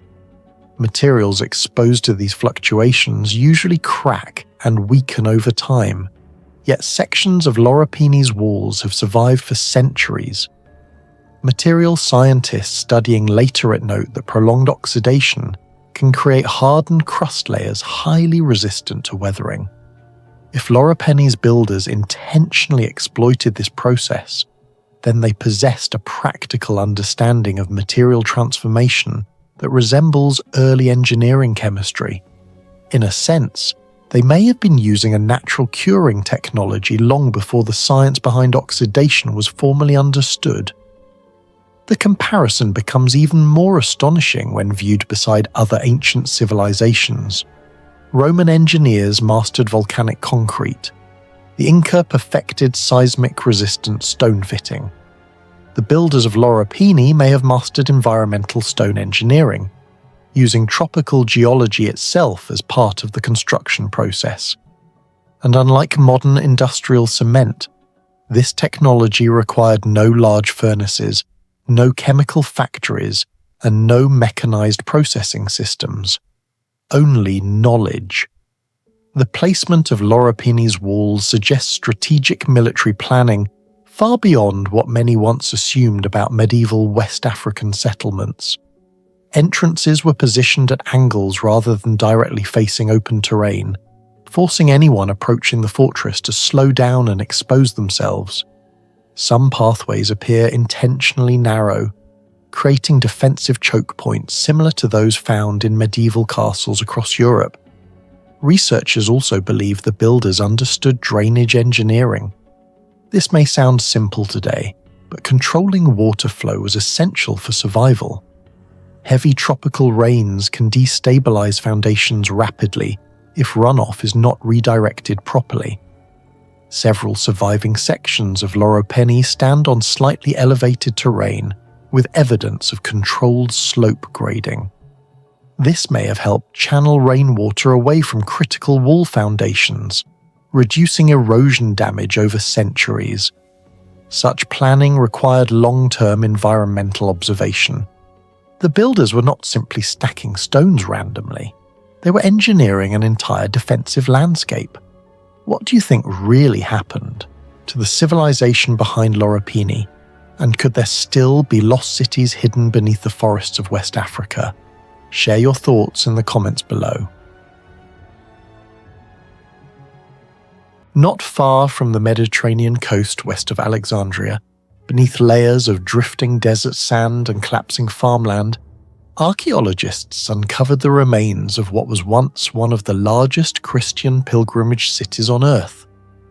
Abu Mena, built around the tomb of Saint Manaz in the 4th century AD, was not supposed to survive. The city stood on unstable clay-rich soil saturated by underground moisture, in a semi-arid environment with limited natural water sources.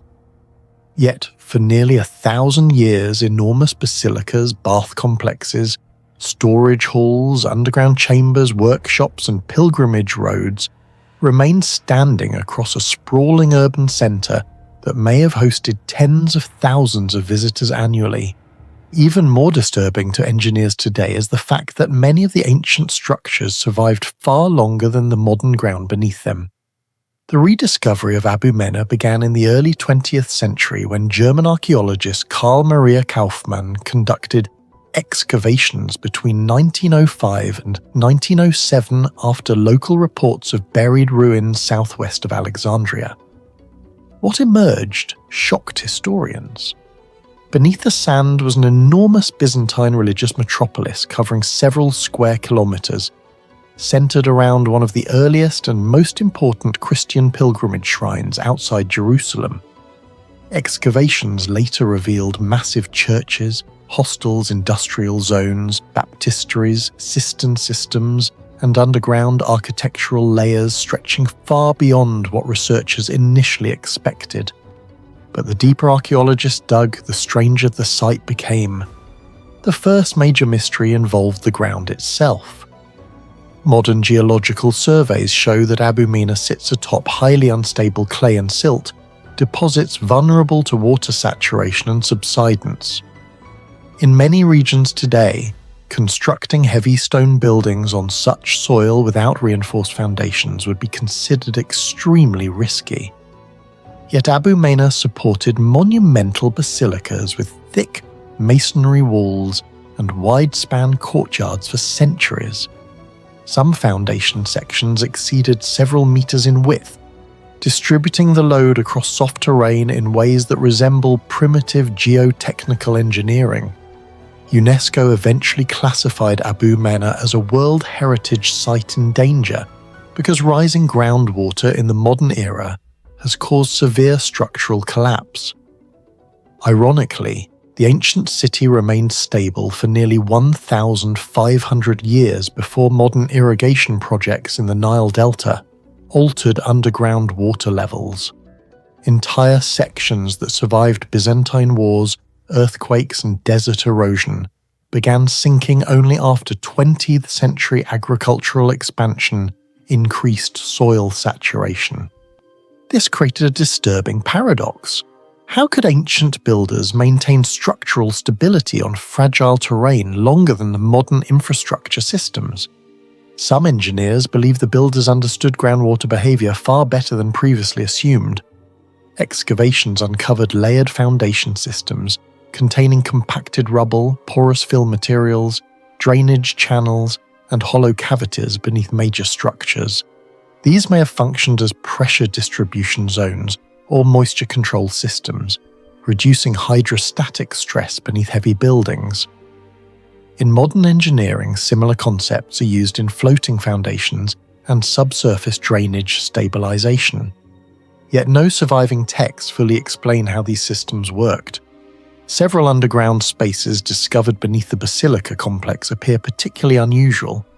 Some chambers had no obvious religious or storage purpose. Others were positioned directly beneath load-bearing sections of major buildings. Researchers proposed multiple theories: moisture ventilation, thermal regulation, seismic pressure release, or even intentional weight redistribution. What makes the mystery more intriguing is that some void spaces were carefully integrated into the original construction rather than added later. Comparisons with Roman engineering only deepen the puzzle. Roman builders often relied on deep stone footings anchored to bedrock whenever possible. Abu Maina lacked that advantage. Instead, his architects may have developed adaptive foundation systems suited for unstable wet clay, something remarkably advanced for late antique Egypt. The deeper implication is unsettling. If these underground systems truly functioned as pressure control or moisture management technology, then the engineers of Abu Maina possessed a level of environmental understanding historians rarely associate with Byzantine-era desert settlements. Water itself forms another major mystery. Abu Maina was built in a region with limited natural freshwater access, yet historical sources describe enormous pilgrimage crowds arriving from across the Byzantine world. Pilgrims travelled from Anatolia, North Africa, Syria, Italy, and even parts of the Balkans to visit the shrine of Saint Menaz, believed to possess miraculous healing powers.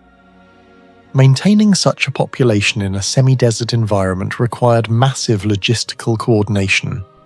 Archaeologists discovered large cisterns, channels, reservoirs, wells, and hydraulic installations throughout the city. Some storage systems were lined with highly durable waterproof mortar containing lime, crushed ceramics, and mineral additives similar to Roman pozzolanic concrete. Certain sections still resist water penetration after more than a millennium.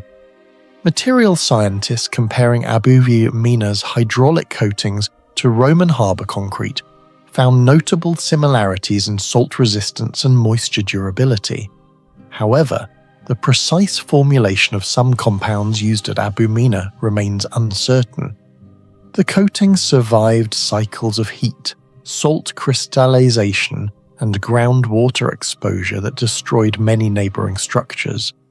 How the city consistently supplied water to massive pilgrimage populations remains partly unresolved. Some historians estimate that during peak religious festivals, thousands of visitors could occupy the site simultaneously. Feeding and hydrating such numbers would have required advanced storage management far beyond what most ancient desert settlements possessed. Then there were the workshops. One of the most famous discoveries at Abu Maina involved the production of small pilgrimage flasks known as ampullae. These clay vessels, stamped with the image of Saint Menas standing between camels, were filled with holy water or sacred oil and carried across the Christian world. Tens of thousands have been discovered in Egypt, Germany, France, Italy, Turkey, and the Levant. What astonished archaeologists was the degree of manufacturing standardization. The flasks were remarkably uniform in size, shape, iconography, and firing quality. Many appear to have been mass-produced using organized workshop systems, approaching industrial-scale output centuries before mechanized manufacturing. Some researchers described Abu Maina as operating a proto-industrial pilgrimage economy. This raises another difficult question. How did a desert religious city sustain enough fuel, clay processing, labor specialization, transportation networks, and trade coordination to distribute products across the Mediterranean world at such scale? The discovery suggests Abu Maina may not have been merely a spiritual center. It may also have functioned as one of the most organized economic and manufacturing hubs in Byzantine Egypt. The city also displayed evidence of sophisticated urban planning unusual for many pilgrimage centers of the period. Roads connected major structures through carefully arranged circulation zones. Pilgrim hostels, baths, worship spaces, and commercial districts were integrated into an organized urban layout rather than chaotic expansion. Certain pathways appear designed to regulate crowd movement toward the shrine complex. Thermal engineering may have played a role as well. Some underground chambers maintained lower temperatures than surrounding surface areas, possibly through passive cooling and airflow control. Similar techniques appeared in Persian desert architecture centuries later, including wind catch systems and subterranean cooling corridors. Whether Abu Maina independently developed comparable environmental engineering remains debated. If true, the city may represent an early example of climate-adaptive architecture designed specifically for survival in harsh desert conditions. By the 7th century, political instability, changing trade routes, and religious shifts led to the decline of Abu Maina. Over time, the city was abandoned and buried beneath desert sand. Yet despite centuries of neglect, many underground structures remained intact. Modern radar surveys suggest large parts of the city are still buried beneath the surrounding terrain. Some archaeologists believe only a small portion of Abu Maina has been excavated. The site also challenges the idea that post-Roman societies lacked advanced engineering. Abu Maina reveals sophisticated knowledge of groundwater control, hydraulic materials, urban planning, and foundation engineering. Its builders managed to keep a massive city stable on weak, waterlogged soil for centuries.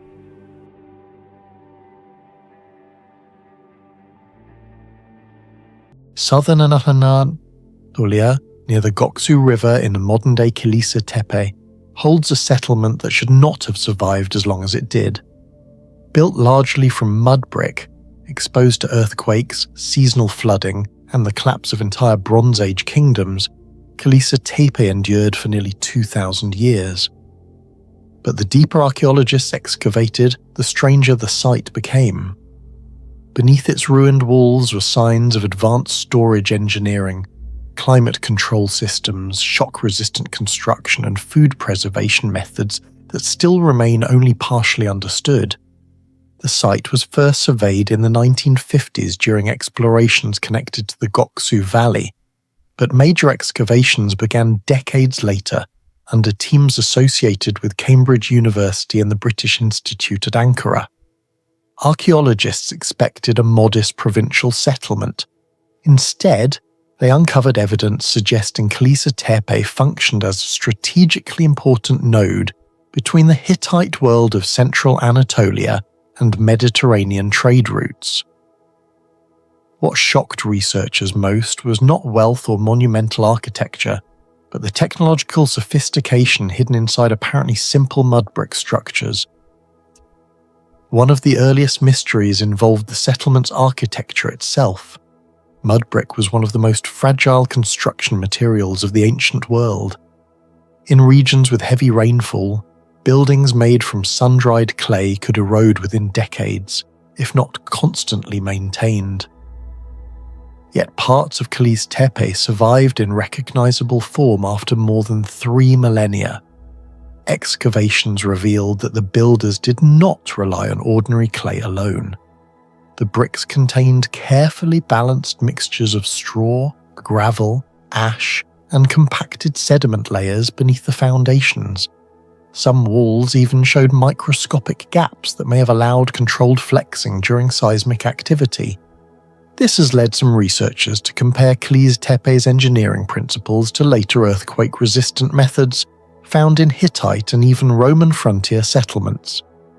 Anatolia sits near several tectonic fault systems, and ancient communities regularly faced earthquakes. At sites like Troy and Hattusa, evidence shows repeated rebuilding after seismic destruction.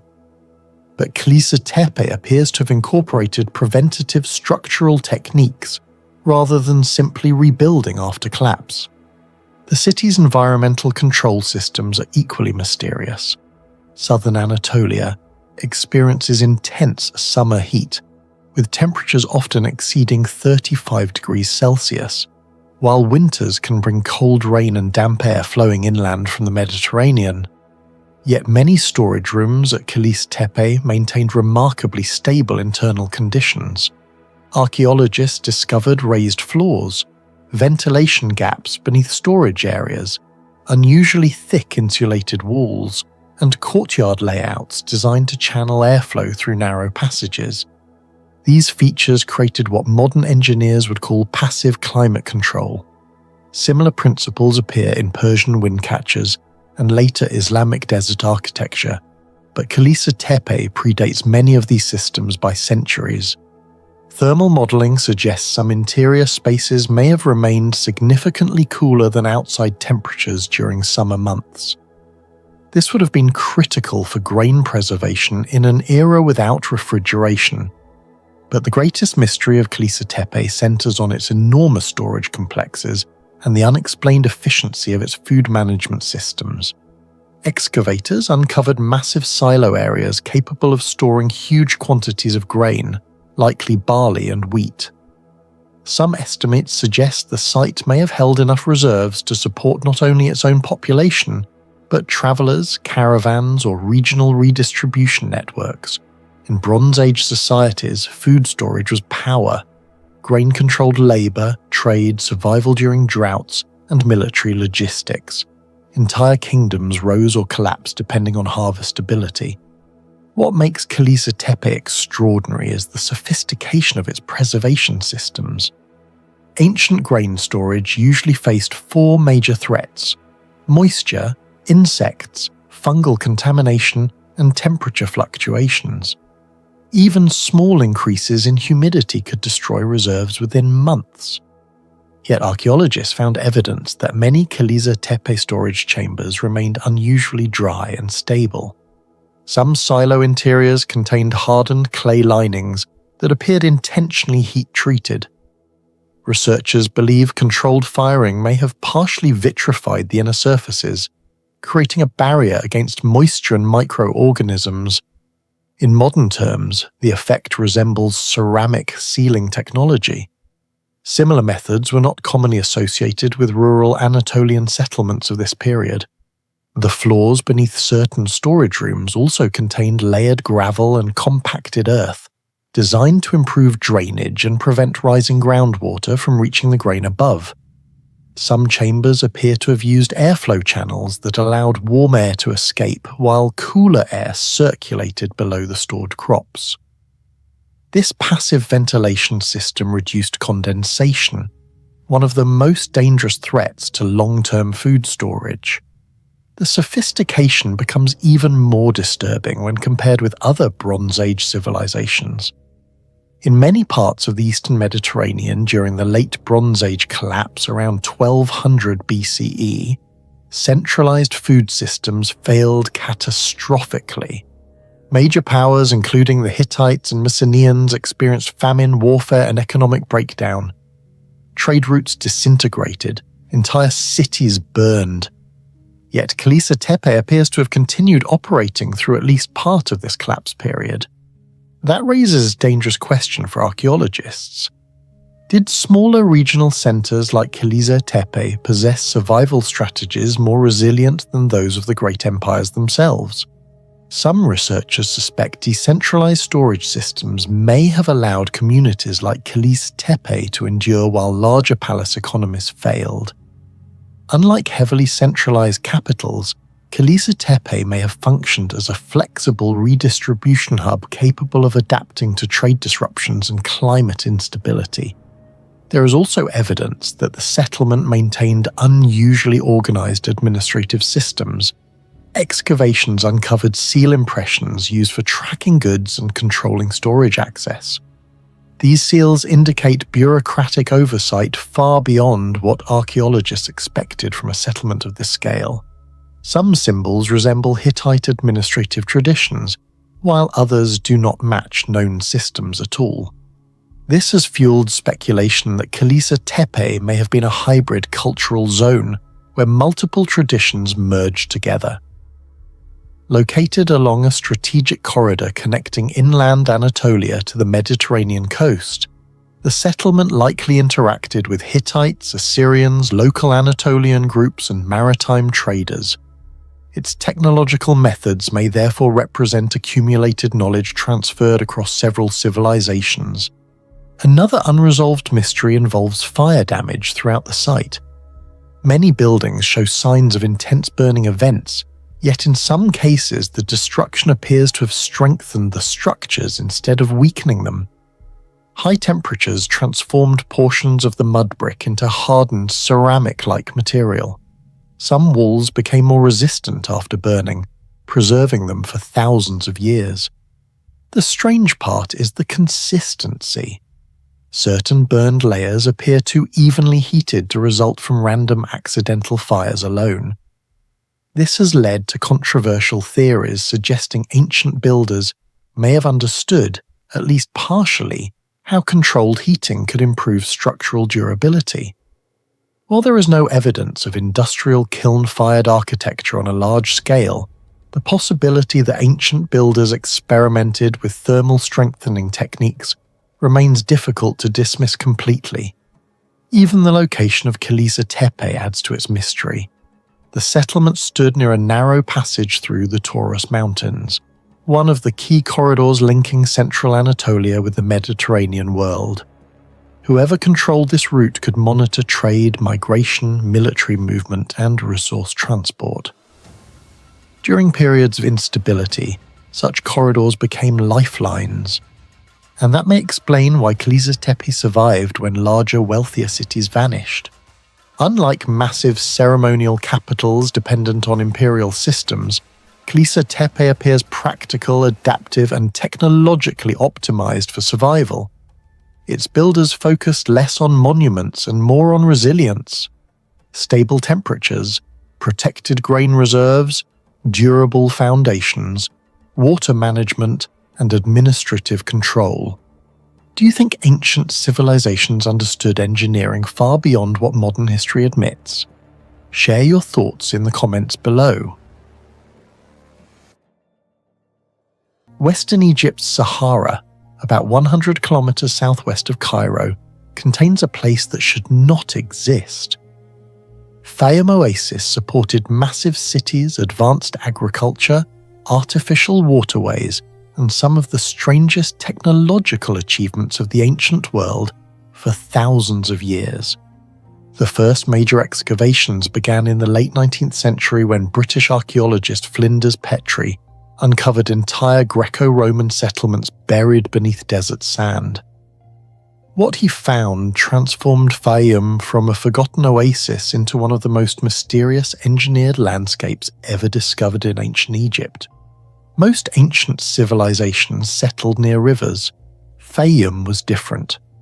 It appears to have been artificially transformed into a giant hydraulic system connected to the Nile through the Bar Youssef Canal during Egypt's Middle Kingdom, particularly under Pharaoh Amenemhat III around 1850 BCE.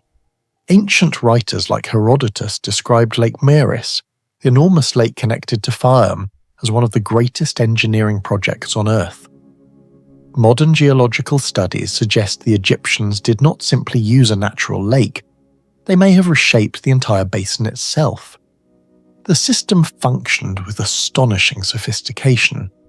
During Nile floods, excess water was diverted into the lake to prevent catastrophic overflow downstream. During droughts, the stored water was redirected back into agricultural zones.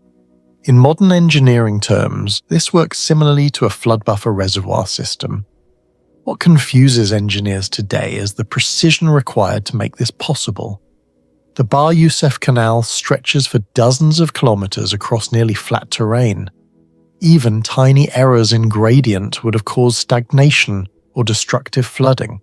Yet satellite elevation studies show several canal sections maintain an extremely stable slope despite being constructed nearly 4,000 years ago. For comparison, Mesopotamian irrigation systems frequently failed because of poor water control and salinization. Fayum, however, remained agriculturally productive for centuries longer than many comparable ancient irrigation regions. Some researchers now believe the Egyptians possessed a far deeper practical understanding of hydrology than previously assumed, not theoretical mathematics, but generations of experimental engineering knowledge passed down through specialists who understood seasonal water behavior with extraordinary accuracy. One of the greatest unsolved mysteries of Fayum is not how water entered the oasis, but how the land survived.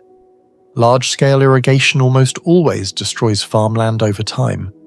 As water evaporates, salt accumulates in the soil. This process devastated huge portions of ancient Sumer and contributed to agricultural collapse in multiple Bronze Age civilizations. But Fayum continued functioning. Sediment analysis from the oasis shows evidence that water was repeatedly cycled in and out through carefully controlled drainage patterns. Instead of allowing stagnant mineral buildup, ancient engineers may have periodically flushed the soil to remove salt concentrations. This resembles modern soil leaching techniques used in industrial agriculture today. The implications are extraordinary. It suggests Egyptian engineers may have discovered through observation alone a primitive but highly effective form of environmental management thousands of years before modern chemistry understood salinity scientifically. Even more mysterious is the scale. Some estimates suggest ancient Fayum supported tens of thousands of hectares of farmland. Maintaining ecological stability across an area this large would have required long-term coordination and continuous maintenance over generations. Once central authority weakened in later eras, the system gradually collapsed. Channels silted up, water distribution failed, salt balance shifted, entire settlements were abandoned beneath drifting desert sand. Near the southern edge of Fayum lies Hawara, the site of one of the most controversial lost structures of the ancient world. Greek historians claimed the Hawara labyrinth was more impressive than the pyramids themselves. Herodotus described thousands of chambers, underground corridors, massive halls, and an architectural complexity so confusing that visitors became lost inside. Today, almost nothing remains visible on the surface. But modern ground-penetrating radar surveys have detected enormous subsurface anomalies beneath the area surrounding the pyramid of Amenemhat III. Some archaeologists believe large sections of the labyrinth may still survive underground. What makes the mystery even stranger is the engineering challenge of the location itself. Hawara was built near soft, moisture-sensitive ground close to the Fayum basin.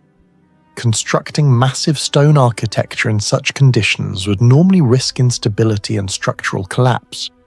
Yet evidence suggests the foundations may have been specially adapted to distribute weight across unstable terrain, a concept remarkably similar to load distribution engineering used in modern construction. Some researchers compare the challenge to building near floodplains today. The possibility that Middle Kingdom architects understood aspects of soil compression and foundation stabilization remains one of the least discussed technological mysteries of ancient Egypt. Among all discoveries in Fayum, none disturb historians more than the Fayum mummy portraits. These portraits were attached to mummies during the Roman period of Egypt around the 1st to 3rd centuries CE. But unlike traditional ancient art, these faces look uncannily modern. Their eyes contain realistic reflections. Their skin shows subtle shading. Their expressions feel alive. Many experts describe the portraits as psychologically unsettling because the individuals appear almost contemporary despite being dead for nearly 2,000 years. The real mystery, however, lies in the paint itself. Scientific analysis shows many portraits were created using encaustic painting, pigments mixed with heated beeswax and applied while still molten. This technique sounds simple in theory, but in practice it is extraordinarily difficult. Wax hardens rapidly, temperature changes create cracking, pigments separate unevenly. Maintaining stable consistency while producing highly detailed facial realism requires extreme thermal control. Yet ancient Fayum artists achieved results that many modern painters struggle to replicate, even with electric heating systems and contemporary tools. Infrared imaging and microscopic studies reveal multiple translucent wax layers fused together with remarkable smoothness. Some pigment crystals also reflect light in unusual ways, creating the illusion that the eyes are moist or moving under torchlight. Even more shocking is their preservation. Many portraits survived nearly 2 millennia in desert tombs with surprisingly limited fading. In several cases, the color saturation remains stronger than medieval paintings less than half their age. Researchers believe the beeswax may have formed a microscopic protective barrier against oxygen and moisture, but the exact thermal methods used to stabilize the wax remain poorly understood. Some historians argue the artists must have used highly controlled portable heating devices or specialized studio environments. Others suspect lost preparation techniques involving mineral additives or resin mixtures that are no longer fully reproducible. The portraits force an uncomfortable question. How did artists working in Roman Egypt achieve material precision so advanced that many aspects still challenge modern restoration science? Excavations at Karanis and Soknopayu Nessos uncovered another technological anomaly: ancient climate engineering. Many homes were built with thick mud brick walls, narrow corridors, elevated ventilation paths, and carefully oriented openings aligned with prevailing desert winds. Modern airflow simulations suggest some interiors may have remained several degrees cooler than the outside environment without any mechanical systems. This resembles passive cooling architecture now promoted in sustainable engineering. The strange part is the level of optimization. Certain building layouts appear intentionally designed to maximize heat delay and airflow circulation. In some cases, researchers found evidence that upper structures may have functioned similarly to primitive wind-catching systems used in later Persian desert architecture. These discoveries suggest the inhabitants of Fayum were not simply surviving the desert. They were actively engineering microclimates within it. What do you think really happened to the lost knowledge of Fayum? Was it simply forgotten over time? Or did an entire system of ancient engineering disappear with the civilization itself? Let us know your thoughts in the comments below.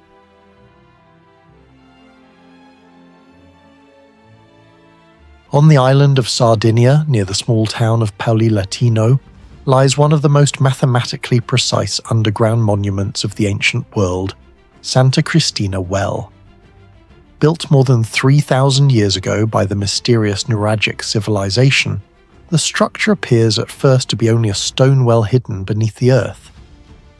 But once archaeologists studied its geometry, its astronomical alignments, and the impossible precision of its basalt construction, the site began to look less like a water source and more like an ancient machine designed to observe the sky itself.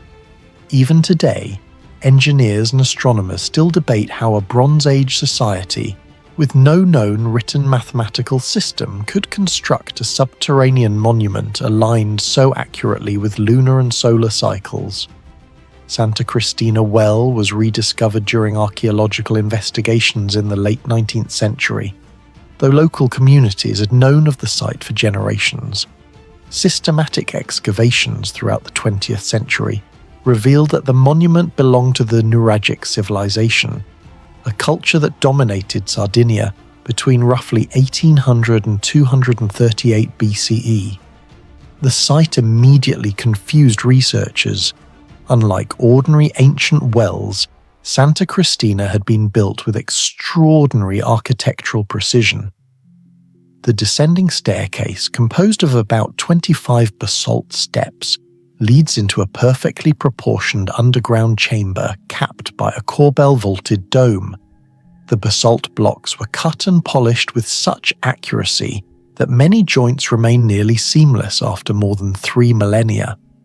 Archaeologists compared the precision to later monumental stonework found in Mycenaean Greece and even certain Inca constructions in Peru.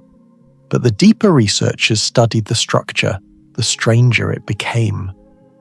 The first major mystery surrounding Santa Cristina Well is the astonishing quality of its engineering. The structure was built almost entirely from basalt, one of the hardest volcanic stones available in the region. Basalt is extremely difficult to shape even with modern steel tools, yet the Nuragic builders cut massive blocks into carefully curved forms that fit together with near-perfect symmetry. The underground chamber forms a truncated beehive dome created through corbel construction, where each stone layer slightly overlaps the previous one until the ceiling closes at the top. This technique requires extremely accurate weight distribution. A small miscalculation can collapse the entire structure inward. Modern surveys using laser scanning have shown that the chamber maintains remarkable geometric balance. The walls narrow gradually toward the opening above with minimal deviation from the central axis. Some engineers estimate the margin of error to be surprisingly small for a prehistoric structure built without modern measurement equipment.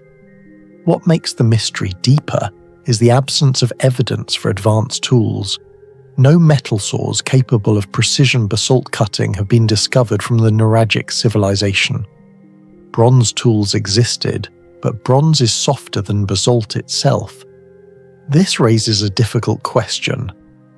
How were these stones shaped so accurately? Researchers have proposed several possibilities.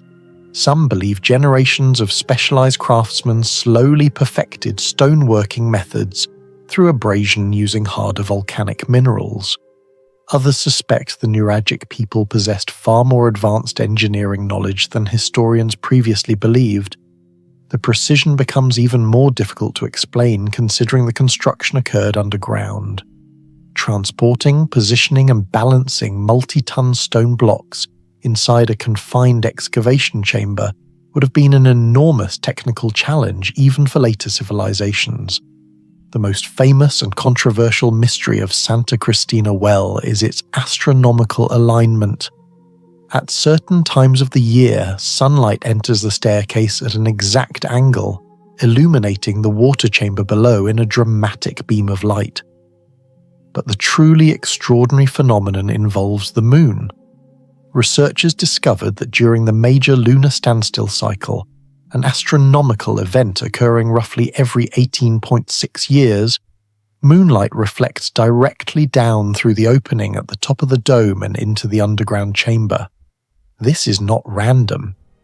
To create such an effect, the builders needed precise knowledge of the moon's long-term movements across the sky.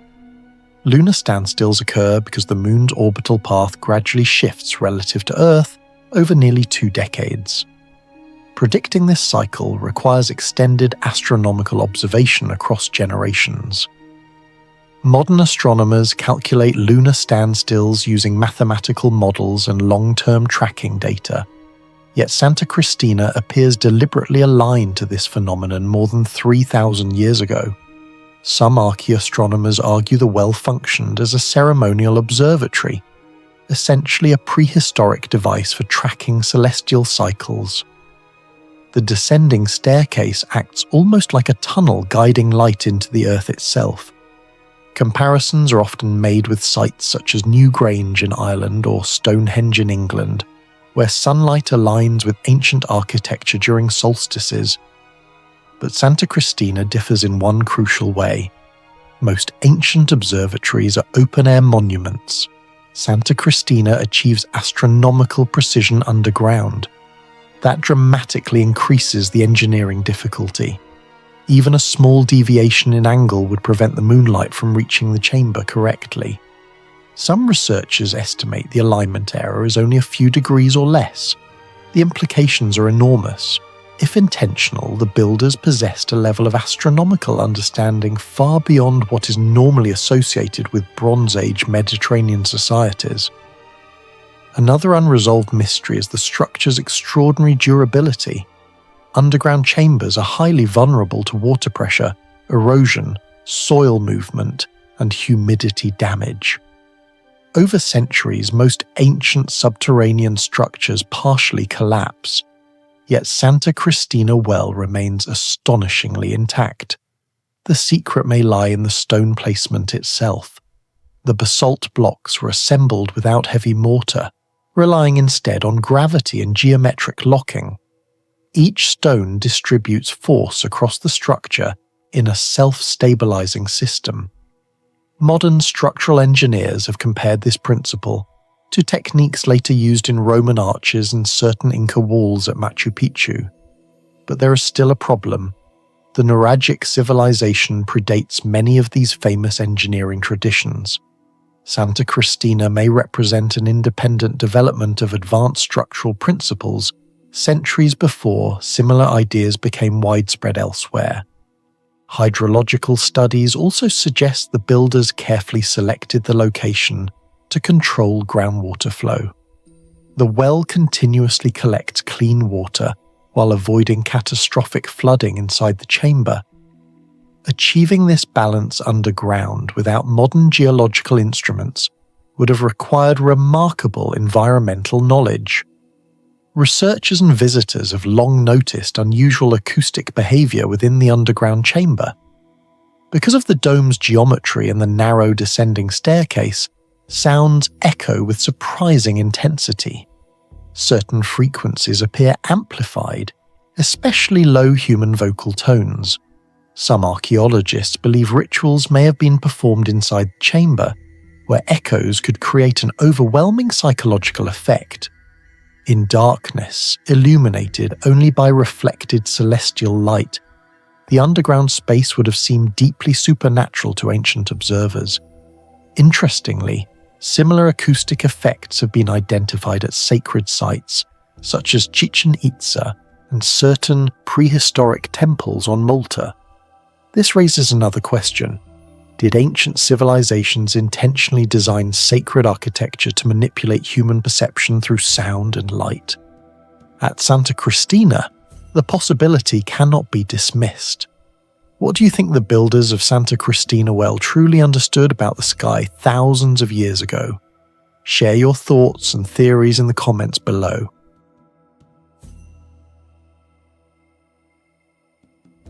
Tropeum Traiani stands in southeastern Romania near the Black Sea, isolated on a dry plateau where powerful winds still sweep across the hills today. The monument was first systematically studied in the late 19th century by Romanian archaeologist Grigore Tosilescu, who realized the ruins were not simply remnants of a forgotten fortress, but one of the largest Roman victory monuments ever constructed outside Italy. What immediately confused researchers was the scale of the engineering. Adam Clissi was built in one of the outermost military frontiers of the Roman Empire around 109 AD under Emperor Trajan, Yet the structure displayed a level of geometric precision and stoneworking normally associated with the heart of Rome itself. Even more mysterious, many of the technologies required to build and preserve the monument for nearly 2,000 years remain only partially understood. The monument known as Tropaeum Traiani originally rose more than 30 meters high, with a diameter approaching 40 meters, making it comparable in scale to some of the largest ceremonial structures of the Roman world. Archaeologists estimate that thousands of tons of limestone were transported to the site, cut into highly uniform blocks, and assembled into a massive circular structure crowned by a colossal trophy statue. The problem is geography. Adamclisi was far from the major industrial centres of the empire. Unlike Rome, which had direct river access and enormous logistical infrastructure, this frontier region lacked the transport systems normally associated with projects of this magnitude. Researchers still debate how Roman engineers moved and positioned such enormous quantities of stone across difficult terrain without leaving behind large traces of roads, lifting systems, or permanent construction camps. Some estimates suggest individual upper structural blocks weighed several tons each, requiring coordinated lifting systems comparable to cranes used in large Roman harbours. Yet almost no surviving evidence of those mechanisms has been found at the site itself. The mystery becomes even greater when compared to other Roman megaprojects. Massive monuments such as the Colosseum or Pantheon were constructed inside wealthy urban centres, connected to rivers, ports, and organised supply networks. Adamclisi had none of those advantages, and yet, the engineering ambition appears comparable in many ways. One of the greatest mysteries surrounding Adamclisi is the monument's geometric stability. Modern laser surveys conducted during restoration work revealed that many sections of the structure maintain surprisingly consistent symmetry, despite centuries of earthquakes, freeze-thaw cycles, and erosion. Circular monuments are among the hardest architectural forms to construct accurately, because even minor errors in curvature compound over distance. Engineers studying the remains noticed that the stone courses were aligned with remarkable precision, reducing stress concentrations that normally cause ancient masonry to crack over time. In some areas, the deviation between opposing structural lines measures only a few centimeters across spans of dozens of meters. For comparison, many medieval European fortifications built more than 1,000 years later show greater structural irregularity, despite access to improved metal tools. This raises a difficult question. How were Roman surveyors at Adamclisi measuring curves and load distribution so accurately in such a remote region? Roman builders did possess advanced surveying devices such as the groma and chorobots, but some researchers believe the monument required a far more sophisticated understanding of radial geometry than surviving historical texts describe. Several architectural historians have compared the planning complexity of Adamclisi's circular layout to later Renaissance domes, especially in the way weight appears to have been distributed through concentric structural zones. Without advanced mathematical planning, a monument of this shape and size would have faced major instability within only a few centuries. The carved relief panels surrounding the monument introduce another technological mystery. Adamclisi originally contained dozens of sculpted metopes, depicting brutal battles between Roman soldiers and Dacian warriors. The detail carved into these stone panels remains astonishing even today. Facial expressions, armor textures, folds in fabric, shield patterns, and anatomical movement were executed with a depth and realism that many historians did not expect from a frontier workshop. The limestone used at the site is harder and more brittle than fine marble from Greece or Italy, making intricate carving far more difficult. Yet microscopic examinations of surviving reliefs reveal highly controlled chisel patterns, and consistent cutting depth, suggesting exceptional craftsmanship and tool quality. Some metallurgical researchers believe the artisans working at Adam Cleese may have had access to iron tools hardened through advanced heat treatment techniques, not fully documented in Roman records. Experimental archaeologists attempting to reproduce similar carvings using reconstructed Roman-era tools discovered that maintaining consistent incision depth on this type of stone is extremely difficult without extremely durable cutting edges. The precision visible in the reliefs has even led some historians to argue that Roman provincial workshops were technologically far more advanced than traditional narratives suggest. In some sections, the anatomical proportions and motion realism have even been compared to later European Renaissance sculpture, despite being separated by more than 1,000 years. Another unexplained feature is the monument's long-term resistance to environmental destruction. Adam Cleese experiences severe seasonal temperature swings, powerful winds from the Black Sea region, and winter freeze cycles capable of fracturing stone. Most exposed ancient monuments deteriorate rapidly under such conditions, yet portions of the structure survived for nearly 2 millennia, despite repeated invasions, earthquakes, and weather exposure. Researchers studying the joints between blocks found that many stones were fitted with unusually tight tolerances. In several reconstructed areas, gaps between adjoining stones are so narrow that modern measuring blades can barely enter them. This degree of precision dramatically reduces water infiltration, one of the primary causes of structural damage in ancient masonry. Once water penetrates stone joints and freezes, expansion gradually destroys the internal stability of a monument. The fact that Adam Cleese resisted this process for centuries suggests Roman engineers possessed a deep practical understanding of climate-resistant construction.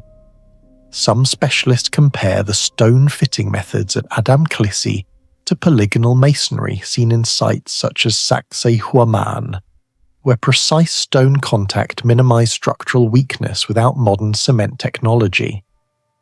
Although the techniques differ, both sites demonstrate ancient engineering solutions that remain difficult to fully replicate today. The monument's symbolism also presents unanswered questions. Unlike the highly refined artistic style typical of Rome, the carvings at Adam Cleese appear harsher, heavier, and more aggressive. Some scholars believe this reflects local artistic influence from Dacian or Thracian traditions. Others argue the style may have been intentional psychological warfare. The monument was constructed near the frontier where Rome had suffered devastating military losses before Trajan's campaigns. Ancient sources suggest earlier Roman armies may have lost tens of thousands of soldiers in conflicts within this region. By building an enormous circular victory monument visible from great distances, Rome may have been projecting permanent dominance through architecture itself. Some historians compare Adam Cleese to later imperial propaganda structures such as the Arc de Triomphe, though Adam Cleese predates it by more than 17 centuries. The difference is that Adam Cleese was not built inside a peaceful capital city. It stood directly on a violent frontier where Rome needed to constantly intimidate surrounding populations. If local craftsmen participated in the project, it could explain some of the monument's unusual design choices. Certain decorative motifs differ sharply from mainstream Roman artistic conventions. This has led to speculation that Adam Cleese represents a fusion of Roman engineering with regional construction traditions now largely lost to history. If true, the site challenges the common belief that technological innovation in the ancient world flowed only outward from major imperial capitals. Instead, Adam Cleese may preserve evidence that frontier regions developed unique engineering methods adapted to local conditions, climates, and materials. This possibility is particularly important because many ancient frontier technologies may have vanished completely after wars, migrations, and the collapse of Roman authority in the Balkans. Unlike Rome itself, frontier regions rarely preserve detailed written technical records. Do you think Adam Cleese was built using engineering knowledge that has completely disappeared from history? Share your thoughts and theories in the comments below.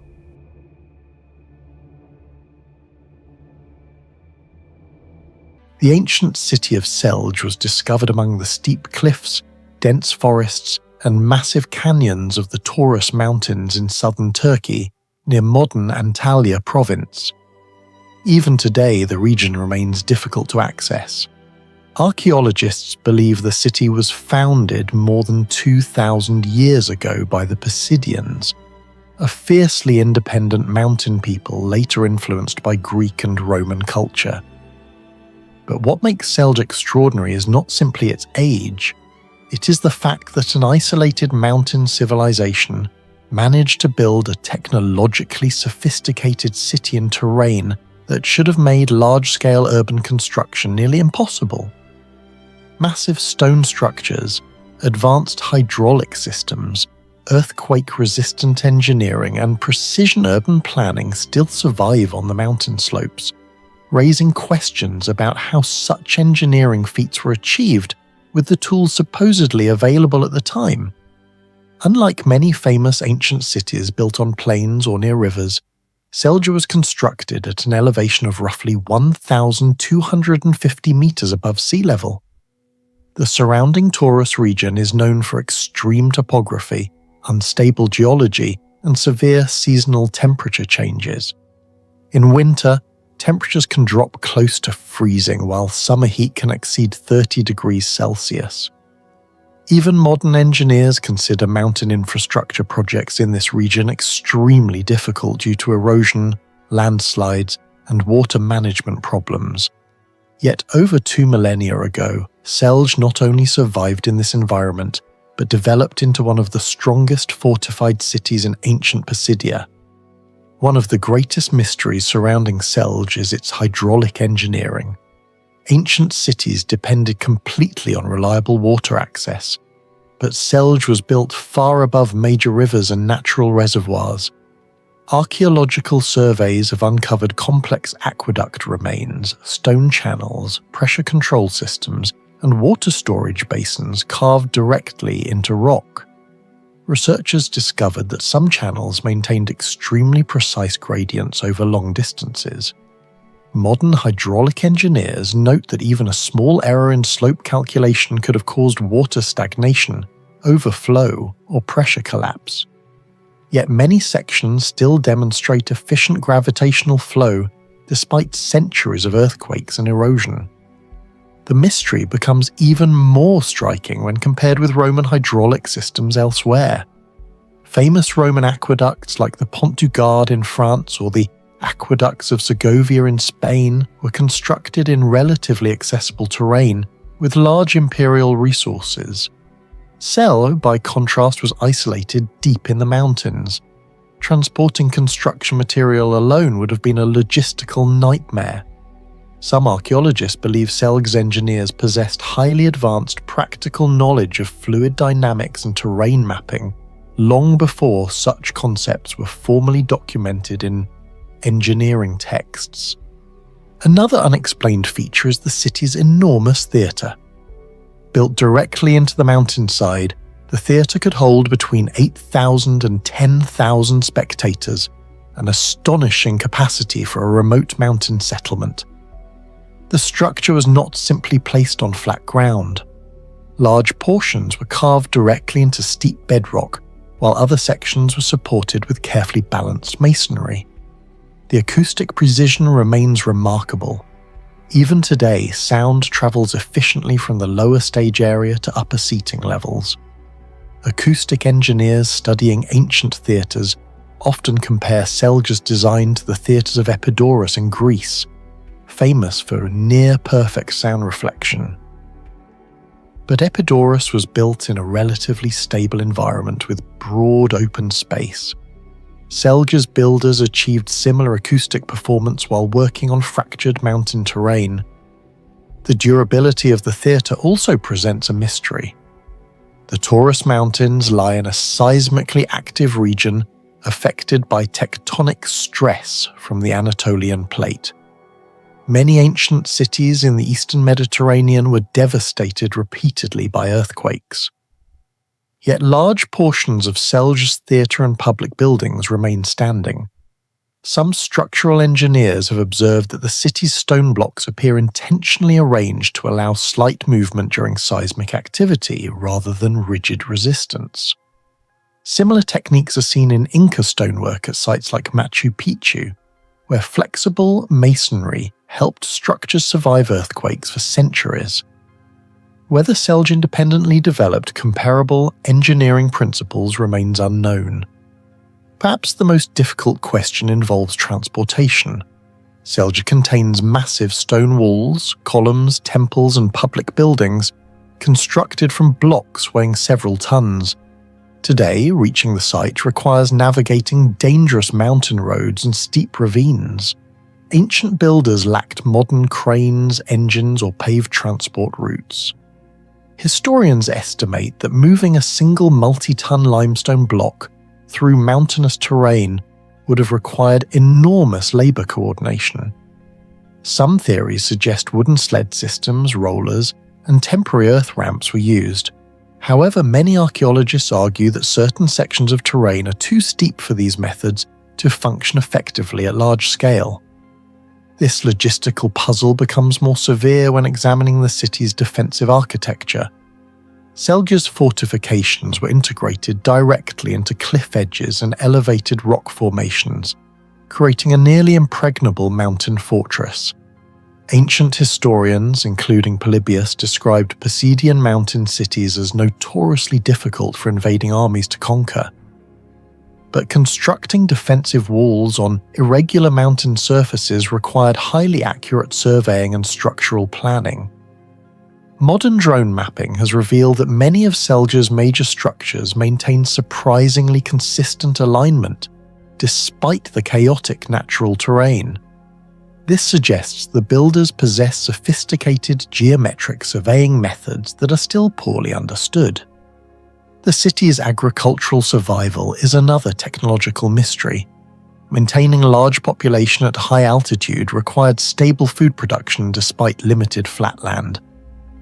Archaeologists discovered evidence of extensive terraced farming systems around Selj. These terraces appear engineered to minimize erosion while maximizing water retention. Similar agricultural systems are seen in the Andes and Himalayan regions, where mountain civilizations developed advanced environmental adaptation techniques. Some environmental historians believe Selju's inhabitants may have possessed unusually effective methods of soil stabilization and microclimate management, allowing agriculture to function in terrain that would normally lose fertile soil rapidly through mountain runoff. One of the most overlooked mysteries is the city's apparent understanding of long-term environmental durability. Many surviving structures show evidence of carefully selected stone types resistant to thermal cracking. In mountainous climates, repeated heating and cooling cycles can fracture rock over centuries. Yet parts of Selju's masonry remain stable after nearly 2,000 years of exposure. Geological analysis suggests builders may have intentionally selected denser limestone varieties less vulnerable to freeze-thaw erosion. If true, this indicates empirical geological knowledge far more advanced than historians typically associate with isolated mountain societies. Selj also raises questions about cultural and technological exchange.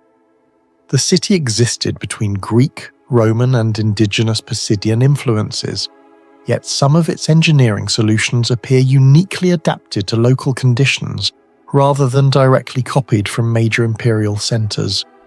Historians still debate whether Selj developed many of its technologies independently or through lost networks of regional knowledge transfer. Some researchers believe mountain communities like Selj may have preserved practical engineering traditions rarely recorded in written history because they were transmitted through builders and craftsmen rather than formal academic systems. Modern technology continues revealing new anomalies at the site. LiDAR scanning and aerial surveys indicate that large portions of Selge remain buried beneath vegetation and collapsed stone. Subsurface imaging suggests additional structures may still exist underground, including possible storage systems, hidden water channels, and unexplored defensive sectors. Because excavation in mountainous terrain is slow and expensive, much of the city remains poorly studied compared with famous Mediterranean archaeological sites. This means Selge could still contain evidence capable of reshaping our understanding of ancient mountain engineering. Do you think Selge was simply an isolated mountain city, or evidence that some ancient civilizations understood engineering far beyond what modern history officially recognizes? Share your thoughts in the comments below.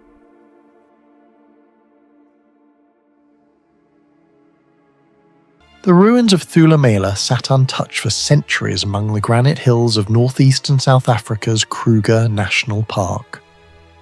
Massive dry stone walls still stand across the hilltop, surrounding what was once a powerful trading city connected to gold, international commerce, and advanced metallurgy.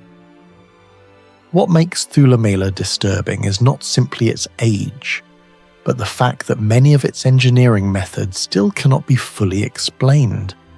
Thulamela was rediscovered in 1983 by Ranger Johan Heine while patrolling a remote section of Kruger National Park. Archaeologists later confirmed that the settlement flourished between approximately 1250 and 1700 AD, during the same era as Great Zimbabwe. Excavations during the 1990s uncovered imported Chinese porcelain from the Ming dynasty, glass beads linked to Indian Ocean trade networks, iron tools, gold ornaments, and royal burials. The findings immediately challenged older assumptions that southern African civilizations were technologically isolated before European arrival. The first unexplained feature of Thulamela is its architecture. The city was built using dry stone masonry, meaning thousands of granite rocks were stacked without mortar, cement, or binding material. Despite centuries of rain, erosion, and seasonal temperature swings exceeding 35 degrees Celsius, many walls still remain standing. Some retaining walls reach nearly 2 meters in height and curve naturally along the hilltop terrain with surprising structural stability. Archaeologists noticed that the stones were not randomly stacked. Many appear deliberately selected and shaped to interlock under pressure, distributing weight in ways similar to seismic-resistant masonry techniques found in Peru or at Mycenaean sites in Greece. What confuses researchers is the precision achieved without iron chisels advanced enough for fine stone shaping. Experimental archaeology suggests that constructing walls of this scale would have required coordinated labor forces, careful geometric planning, and deep understanding of load distribution. Certain wall sections even appear slightly inclined inward, a technique used in later fortified architecture to resist collapse. The comparison to Great Zimbabwe is unavoidable. Both sites use nearly identical dry stone engineering principles despite being separated by more than 300 kilometers. This has led some historians to propose the existence of a larger regional knowledge network spreading architectural techniques across southern Africa centuries before colonial contact. One of the most mysterious discoveries at Thulamela involves evidence of gold and iron processing. Excavations uncovered furnace remains, slag deposits, charcoal concentrations, and traces of metalworking activity across the settlement. Yet the surrounding environment creates a major engineering problem. Modern reconstructions show that iron smelting typically requires temperatures above 1,200 degrees Celsius. Gold refining also demands controlled heat and oxygen flow, but Thulamela existed in a relatively dry savanna ecosystem where large-scale fuel production should have been difficult. Maintaining industrial-level temperatures for repeated metalworking operations would have consumed enormous quantities of charcoal. Researchers studying African bloomery furnaces discovered that some pre-colonial smelting systems used natural airflow engineering instead of mechanical bellows. Certain furnace orientations exploited wind direction to intensify combustion temperatures. Some scholars believe Thulamela's metalworkers may have mastered similar aerodynamic systems. If true, it would mean these craftsmen developed efficient thermal engineering techniques largely absent from written history. Chemical analysis of slag fragments also revealed surprisingly consistent mineral composition, suggesting controlled production rather than primitive experimentation. This level of consistency resembles organized metallurgical systems rather than isolated village craftsmanship. Even more puzzling is the scale of the gold economy. Gold objects discovered at Thulamela indicate access to stable mining and refining operations, yet very few nearby extraction sites have been conclusively identified. Some archaeologists suspect hidden mining zones may still exist within the broader Limpopo region. The most shocking mystery at Thulamela emerged from royal burials excavated in 1996. Archaeologists uncovered the remains of a man and woman believed to belong to the ruling elite. Buried beside them were hundreds of gold beads, bracelets, necklaces, and delicately crafted ornaments unlike anything expected from a supposedly isolated medieval settlement. Several gold pieces were astonishingly thin. Some beads were formed from hammered sheets so delicate that modern researchers questioned how such uniformity could be achieved using only basic hand tools. Under magnification, certain surfaces displayed extremely even compression patterns, suggesting highly controlled shaping techniques. Gold is naturally soft, but producing thin ornamental sheets without cracking requires careful temperature management and repeated annealing, a process where metal is heated and cooled to restore flexibility. The mystery is that archaeologists found little direct evidence of advanced jewelers' equipment capable of such precision. This has led to several theories. Some researchers believe artisans used specialized organic tools made from hardwood, bone, or leather that decomposed long ago.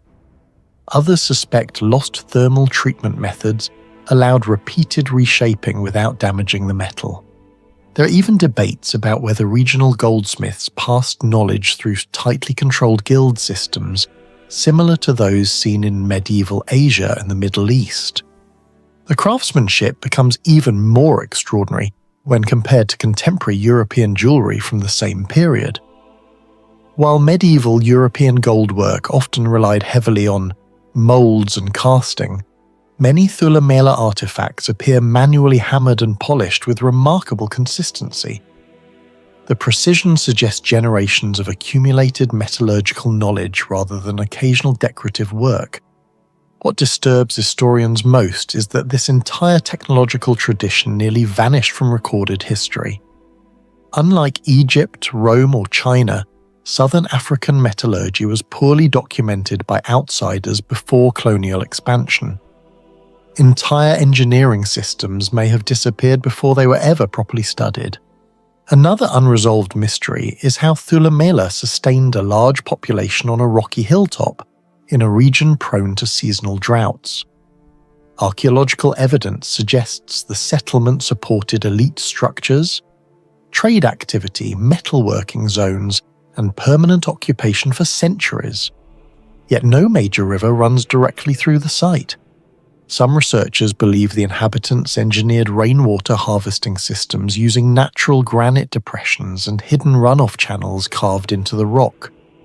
Others suggest underground storage pits may once have existed but were destroyed by erosion over time. Satellite surveys around southern African archaeological sites have revealed ancient water control systems far more sophisticated than previously believed. Similar adaptations were found in parts of the Sahel, where civilizations developed seasonal retention systems capable of storing water for months. If Thulamela employed comparable methods, it would represent another example of advanced environmental engineering developed independently in Africa. The hilltop location itself may also have served climatic purposes. Elevated granite surfaces cool rapidly at night, potentially reducing heat stress while improving visibility against approaching threats. This combination of defense, trade control, and environmental adaptation suggests deliberate urban planning rather than random settlement growth. One of the most shocking discoveries at Thulamela is the evidence of international trade networks.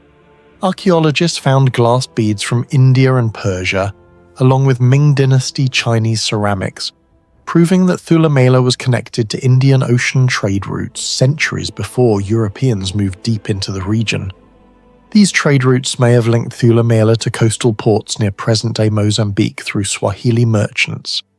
This shows the settlement was not isolated, but a highly organized economic center controlling resources, labor, and large-scale gold trade. What do you think really caused the disappearance of Thulamela? Drought, collapsing trade routes, or something historians still haven't discovered? Share your thoughts in the comments below.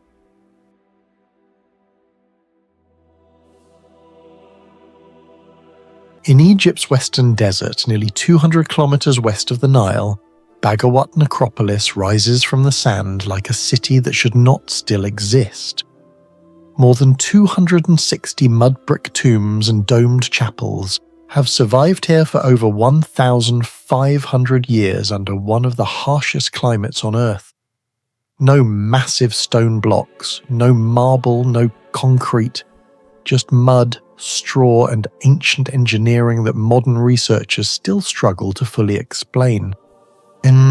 European explorers documented Bagawat in the 19th century, but systematic archaeological studies accelerated during the early 1900s under Egyptian and French teams working across the Karga oasis.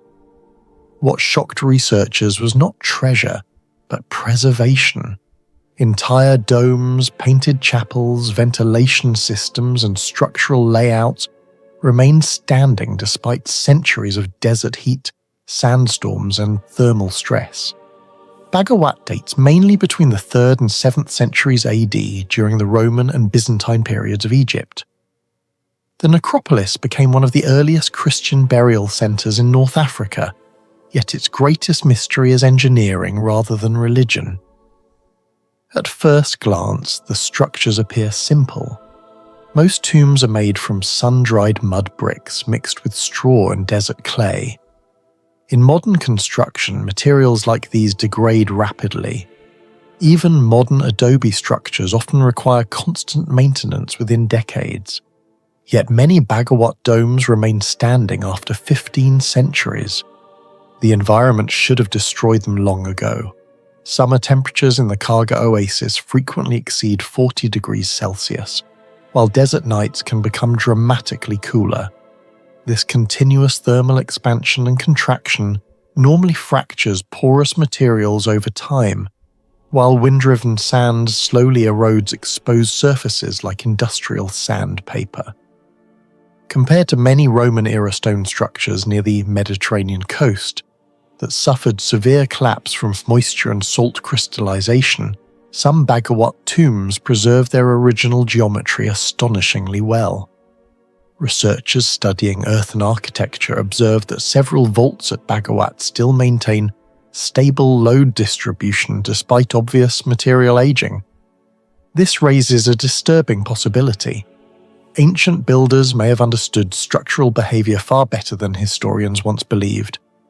The most controversial mystery at Bagawat is its domed roofing system. Modern arches and domes usually require extensive wooden centering or temporary support frameworks during construction. Without support, gravity causes the structure to collapse before the upper layers are completed. This is why large vaulted architecture historically demanded enormous quantities of timber and advanced planning. But Bagawat exists in the middle of a desert where timber was extremely limited, making conventional construction methods highly impractical. Many researchers believe the builders used a form of inclined brick vaulting, a technique where bricks are laid diagonally so each course partially supports the next as construction rises upward. Instead of depending entirely on temporary wooden frames, the dome gradually locks itself together during the building process. The problem is that this method requires extraordinary precision. If the angle changes slightly, force distribution shifts unevenly and the entire dome can fail. Modern engineers analysing similar Nubian and Egyptian vault systems discovered that even tiny geometric inconsistencies dramatically increase collapse risk. Yet several Bagawat domes maintain remarkably smooth and uniform curvature.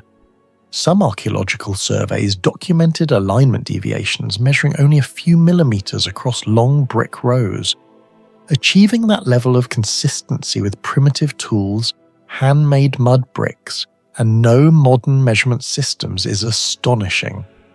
Even stranger, many domes appear optimized for weight distribution. Lower sections use thicker walls, while upper sections gradually reduce mass, decreasing downward stress and stabilizing the structure naturally.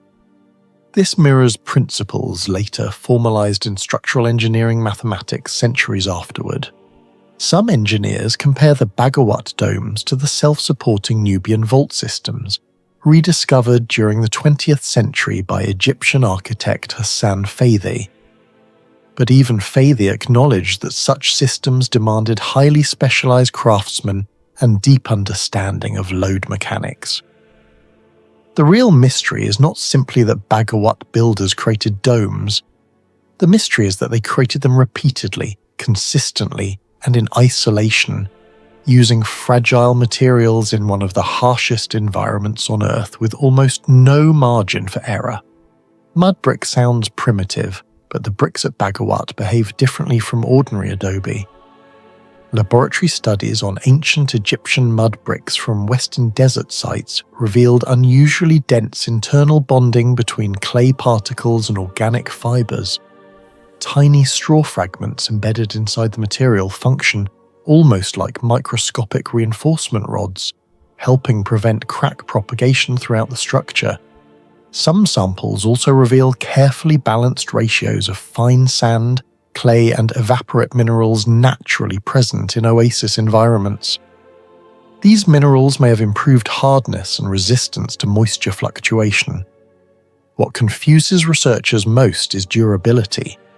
Under normal conditions, untreated mud brick slowly disintegrates through erosion and salt damage.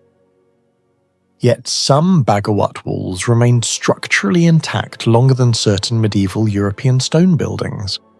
In several tombs, erosion penetrated only outer surface layers while interior cores stayed compact and stable. This suggests the builders may have intentionally engineered layered density within the bricks themselves.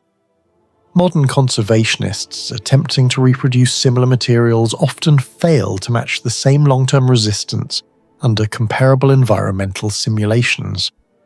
In other words, ancient craftsmen using simple organic materials may have accidentally, or intentionally, created a highly optimized composite building material.